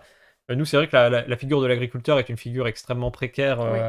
Peut-être pour ça aussi hein, qu'ils l'ont adapté, mais en tout cas c'était rafraîchissant. Après, on n'a pas été. La première partie du film C'était long. était vraiment pas terrible, Parce et je l'ai que trouvé vide. les scènes, il y a des scènes de chorale, puisque le principe du film, c'est qu'elle s'inscrit dans une chorale alors que ses parents sont sourds, c'est toute la tragédie. Mm. Et les premières scènes dans la chorale, il y a un petit côté High School Musical ou Glee. Ah, exactement. Et du coup, ça sonne, C'était catastrophique. ça sonne vide. On a eu peur au début. Au début, On s'est demandé ce que s'est ça dit, faisait là. Oula, Et voilà. après, ça allait de mieux en mieux, au final. Le film souffre quand même de ce début un peu poussif. Mais c'est quand même... Et puis il y a aussi des petites trucs de scénario qu'on a relevés qui, moi, m'ont dérangé un petit peu. Enfin, ce dont je te parlais sur le fait qu'il y a des personnages qui se moquent d'elle. Oui. Moi, je trouve pas ça du tout. En fait, dans le film, si vous voulez, la fille est du coup issue d'un milieu extrêmement populaire et elle est moquée pour ça à l'école, c'est une chose. Enfin voilà, ça peut être quelque chose pour lequel on est moqué à l'école, le milieu populaire, et c'est évidemment dramatique. Mais il y a aussi la fille qui est présentée un peu comme dans la mythologie américaine du lycée, comme la fille populaire. Mais du coup, une bitch, quoi. Voilà. Et qui du coup se fout de sa gueule ouvertement parce que ses parents sont sourds. Mais quand je dis ouvertement, c'est devant tout le monde. Du coup, elle se fout de personnes handicapées et tout le monde est là. Ah ouais, c'est vraiment la alors meuf ça, pour la le coup, plus drôle, quoi. Alors, je sais pas comment aborder le sujet, mais je crois vraiment que c'est une erreur de scénario de faire ça, puisque je pense que moi, de mon vécu, je sais que quand j'étais à l'école, il y avait une jeune fille qui était aveugle. Bah, c'était probablement une des personnes dans la classe qui avait le plus d'amis, parce qu'en fait, ça crée immédiatement de l'empathie. Et même si t'es adolescent, et que justement, on peut avoir cette pensée de l'adolescent, dès qu'il y a un truc qui est différent, il va se foutre de sa gueule. Mais dans le cadre du handicap, j'ai l'impression qu'il y a une espèce de jurisprudence chez les adolescents qui font que tu te moques pas d'un parent handicapé. Vraiment, il y a un truc, en tout cas moi dans mon vécu, c'est ce qui s'est passé. Et pourtant, Dieu sait que au collège, j'étais entouré par des gens qui n'étaient pas forcément finaux. Si vous me regardez, bah, je vous salue, pas forcément, mais je vous salue de rien. Je vous salue de loin. Mais enfin voilà, il y a quelque chose comme ça, j'ai l'impression que c'est pas... Après, voilà, c'est vraiment un détail surtout. Bah, au début, quand même, c'est important ça. En fait, globalement, le début était un peu, on savait pas où ça allait. Ouais, il y avait voilà. ça, il y avait cette histoire de chorale. C'était léger, sans fond, un High School peu. Musical. Voilà, vraiment, j'avais l'impression de voir un épisode de Glee, quoi. Je m'attendais à ce que tout le monde commence à jouer de la batterie et Bah, à un moment donné, presque, hein, à chanter du Madonna. Quand ils étaient en arc de cercle et qu'ils jouaient des maracas, là, on n'était pas loin. Hein. Et après, là, ça prend une autre intensité, parce qu'on se rend compte du poids, déjà. Parce qu'au début, on en rigole, il parle beaucoup de cul, d'ailleurs, voilà, on parle... Mais je trouve qu'on se rend compte au fur et à mesure du poids que ça représente, en fait, que Notamment pour son frère Léo. d'être l'entendante, les rapports qu'elle a, du coup, avec ses parents, le rapport de dépendance, le rapport avec son frère aussi, qui est lui aussi sourd et qui essaye, lui, de se revendiquer comme étant quelqu'un qui peut porter la famille. Voilà. Et aussi la place où elle se met, de dire mes parents, ma famille a besoin de moi, je ne peux pas moi faire mes rêves à côté. Mais elle veut pas aider, elle veut plus aider sa famille, et son frère lui vit comme un poids le fait que ce soit le grand frère, qu'il soit donc sourd et muet et qu'il essaye par tous les moyens de s'intégrer au groupe de pêcheurs, parce que en gros il y a une histoire aussi sociale où les pêcheurs doivent se réunir en coopération, puisque en gros le grand capitalisme se fout de leur gueule en gros. Mais effectivement le frère il va comme ça être très en colère contre sa sœur, puisqu'il essaye de prendre en indépendance, et il se rend compte qu'en fait, ses parents vont toujours privilégier la voie de la facilité qui est passée par l'interprète, qui est sa sœur, alors que lui, il essaye d'être autonome en lui-même et pour lui-même. Et du coup, je trouve que la deuxième partie du film devient beaucoup plus intéressante, jusqu'au climax, du coup, où ils nous l'ont fait aussi dans la famille Bélier, où à un moment donné, on observe, du point de vue des parents qui sont sourds, un concert. Alors j'ai préféré dans la famille Bélier pour le coup. Bah, moi j'aimais ça, et après le climax, c'est le moment où son père lui demande de chanter pour elle. Dans la famille Bélier, il y avait ce moment qui avait notamment, je pense, tout fait un peu pencher la balance dans la faveur du fait que le film a été nommé un peu partout. Et là, dans Coda, je pense que l'audience anglophone a découvert ce film. Et du coup, en fait, ils ont eu ce truc que nous, on a eu il y a quelques années, la scène où elle chante, et du coup, les parents, ils se font chier, ils discutent de ce qu'ils vont acheter en course, et à un moment donné, elle fait un solo, en fait, enfin un duo en l'occurrence, et le son du film se coupe totalement, et les parents, en fait, regardent les réactions des gens autour d'eux pour comprendre si leur fille chante bien, puisqu'ils n'ont aucun moyen de savoir si leur fille chante bien. Et donc, en fait, au début, elles chantent et ils parlent de leur course, et au bout d'un moment, ils finissent par s'y intéresser. Le son du film se coupe, effectivement, c'est un moment qui nous avait beaucoup touché au moment de la sortie du film La Famille Bélier. Et là, bon, bah, rebelote pour les publics anglophones, quoi. Oui, ouais. Pour nous, en fait, il n'y avait pas de surprise. Je pense que le film m'aurait plus touché si j'avais été surpris. Oui, c'est vrai que Là, on le ça voyait fait venir. vraiment un gros blanc et t'es là, waouh. Et là, le truc, c'est qu'on le voyait venir. Oui, Du coup, on savait, c'est on le savait que problème. on savait que ça allait venir. Mais c'était une adaptation réussie qui réussit à reprendre différemment les choses. J'ai pas eu l'impression de revoir La Famille Bélier. Après, ça fait longtemps que je l'ai vu qu'une fois, Mm. hein, ce film. Mais je. Et puis, moi, très honnêtement, bon, là, on va rentrer dans le subjectif. Et moi, j'ai toujours eu un problème avec la performance de Louane dans La Famille Bélier. Je vis le fait qu'elle ait gagné un Oscar de meilleur. Un César. Un César, pardon, de meilleur espoir. Je sais pas qui étaient les autres nommés cette année, mais enfin, moi, j'ai pas du tout accroché à l'interprétation de Louane dans ce film. Voilà, j'ai pas aimé, c'est tout, c'est comme ça. Et là, du coup, ça m'a un peu réconcilié avec ce film, finalement, en creux, puisque j'ai trouvé globalement les performances des acteurs très positives. Et Très, encore très, une très fois, chouette. mettons en avant le fait que ils aient choisi des acteurs qui soient concernés et des actrices concernées directement par le problème de la surdité, Mm. ce qui est quand même beaucoup mieux. Alors sans doute que ça coûte beaucoup plus cher pour produire le film, puisque ça pose plein de questions au niveau de la direction d'acteur sur comment est-ce que je fais pour me faire comprendre. Mais voilà. Mozart était tellement sourd que toute sa vie, il a cru faire de la peinture, nous dit Joe Dalton. Il était sourd, Mozart, hein. Au bout d'un moment, oui, il était Oui. devenu sourd. Il y a Beethoven aussi qui était sourd. Non, lui, il était aveugle. Non, il y en avait un qui était sourd dans le lot. Je crois que c'était Beethoven. Après, au bout d'un moment, tu sais, à force d'écrire à la bougie et à boire du J'ai rhum. plus l'auteur, nous dit Joe Dalton. Mais écoute, c'est une belle citation. Mais oui, enfin, en tout cas, elle chante. Elle chante très bien. Oui, et puis du coup, ses parents ne comprennent pas cette passion. Enfin, pour eux, chanter, c'est quelque chose d'abstrait. Son père aime le rap parce qu'il a des basses, et du coup, les basses, ça, Les basses, il les sent bien, ouais. il les sent. Mais le moment, du coup, où il lui demande de chanter pour elle, enfin pour lui, Et qu'il lui touche les cordes et qu'il lui vocales. touche le cou, c'est très émouvant. Moi, C'est très, très pour le émouvant. coup, j'étais un peu dehors à ce moment-là. Je crois que j'étais déconcentré. Le film est quand même un peu long. Mais globalement, c'était bien. Et du Ouais. coup, la semaine prochaine, il nous reste plus que 2 films à regarder pour avoir totalement vu les Après, 10 voilà. films nommés dans la catégorie C'est meilleur pas, film. on le recommande parce que c'est un moment sympa, mais Voilà. on sait déjà qu'il ne va pas être Voilà. le gagnant Là, on va du regarder meilleur film cette selon nous. semaine Drive My Car et du coup Belfast qu'on ira voir au cinéma, Belfast, qui sont 2 films, je pense, qui risquent d'être beaucoup plus Oui. haut placés. Et Mhm. donc la semaine prochaine, on sera en mesure de vous donner notre tier list des meilleurs films nommés aux Oscars. Spoiler, il risque d'y avoir des grosses différences entre Louise et moi, Ouais, notamment parce que je sais déjà sur qui va gagner. le Mais sujet voilà. West Side Story. Non, sur le sujet The Power of Dog. Ah, pour toi, c'est lui qui va gagner? De ouf. Je réfléchis. Attends, parce que... Oh ben, alors. Hop, désolé, je sais pas si ça a coupé. Non. Bon, voilà. Hop, désolé, on a eu un problème technique. Et oui, non, oui, enfin, moi, non. Mais Mais on en reparlera la semaine prochaine. Là, voilà, Bien sûr. on vous a tenu depuis 1h40 parce qu'on avait des invités formidables. The Power of Dog m'avait hypé. Ça n'a Ah. pas coupé, t'inquiète. Non, c'est juste c'est le Et tu Zoom l'as vu, qui- tu l'as vu, David, du coup, ou pas? Parce que franchement, moi j'y repense encore, hein. Je suis désolée, mais là, de tous les films qu'on a vus, c'est celui qui me revient le plus en tête. Moi, il faut que je regarde la liste des 10. On vous fera une tier list, Mm. genre vous savez, comme les tier lists que font les personnes qui live abondamment, avec A, B, C, D, E, là. On vous fera une tier list un peu marrante. On essaiera de faire ça en live tous les deux, on fera notre classement et on essaiera de voir qu'est-ce qui est... Après, Board of the Gun n'était pas un mauvais film, hein. Et Je vais vous donner un exemple de mauvais film nommé aux Oscars. Oh putain. Non, West Side Story. non, arrête. Non. Ah, si, On en c'était- parlera avec plus de profondeur quand ce sera le sujet. Mais oui, il y a rupture. Oui. Voilà. Bah après, on n'est pas d'accord, mais c'est normal. C'est Mm. la... De toute façon, on n'est jamais... C'est C'est toujours... la sachez que- subjectivité de sachez que l'art. c'est toujours Louis qui a raison, hein, sur les Oscars. On a déjà fait le coup avec Parasite et Joker, et c'est elle qui avait raison. Et Même ouais. si pour le coup, Parasite, c'était vraiment un très très bon film. Ah ouais, excellent. The Power of the Dog, ouais, bon, c'était sympa. Bon, Bon. allez. Voilà. Bon, en tout cas, merci. Merci de nous avoir suivis Ouais, c'était trop le chouette. lundi. On n'a pas regardé s'il y avait des... Mais enfin, j'espère qu'il y avait des gens. Ouais. Mais merci en tout cas si vous étiez... Bah, il y avait des gens dans le chat en tout cas. Merci à vous dans le chat de nous avoir suivis. Mm. On se retrouve du coup lundi prochain, soir. Ouais. On regardera... Normalement, le programme de la semaine prochaine, c'est au moins 3 films puisqu'on va regarder Belfast. On va regarder Drive My Car, qui sont les 2 derniers films, encore une fois, qui nous manquent pour avoir tout vu les films aux Et Oscars. aussi, Alerte Rouge. Alerte rouge de Pixar, dans une thématique un peu plus légère. Mm.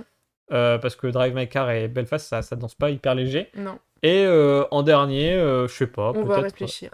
Pourquoi est-ce qu'on n'essaierait pas d'avoir un invité peut-être ou une Ouais, invitée? peut-être. Peut-être. Si vous voulez passer, n'hésitez pas à nous solliciter. On recherche activement quelqu'un pour la semaine prochaine. Bon, en tout cas, on vous remercie d'avoir été là. On remercie encore David et Audrey d'avoir participé Ouais, ce soir. C'était énorme. 2 statisticiens, statisticiennes. Mm. Merci. Je note Coda et The Power of the Dog dans ma liste du coup. Tout à fait. Eh bien, c'est à ça que ça sert, Audrey. Mm. Et n'hésitez pas si vous voulez des recommandations de trucs à aller voir. Et on recommence à aller au théâtre dans 2 semaines. Mm. Donc, les chroniques théâtre vont reprendre bientôt. Moi, cette semaine, je vois 2 films dans le cadre. Je vois Falaise ce week-end, cette semaine. Ah, peut-être qu'on va vous parler de théâtre lundi. Mais Bon, moi, c'est dans on le cadre verra. de mon travail. Donc, normalement, on n'en parle pas. Mais Louise, elle va le voir à mon travail dans le cadre de ses loisirs. Donc, peut-être qu'on a le droit de. Mais il paraît que Falaise, c'est énorme. Hein. Il paraît que c'est. Enfin, moi, on me l'a vendu comme la grosse claque de l'année. Enfin... Mais on en reparlera. On vous fait des bisous. Merci encore. Bonne nuit à tous. Ah, d'accord. Là, on... Bah oui. Quoi. Bah oui, voilà, On va se on coucher. les tient depuis 1h45. Super, ce créneau horaire. Des bisous à vous. Eh ben, on continuera. On fera ça. Ouais. 20h30 le lundi. C'est Côté super. court le lundi. Je trouve Voilà. que ça sonnait mieux côté court le dimanche quand même. Bon, Mais c'est pas côté grave. court le lundi, c'est tisane. Par contre, là, je suis claqué. Autant au début, j'avais de l'énergie, autant là, il faut Là, que c'est j'aille fini. dormir là. Bon, Bon, des allez. bisous à tous. Ciao. Profitez bien de votre Semaine. semaine. Bisous.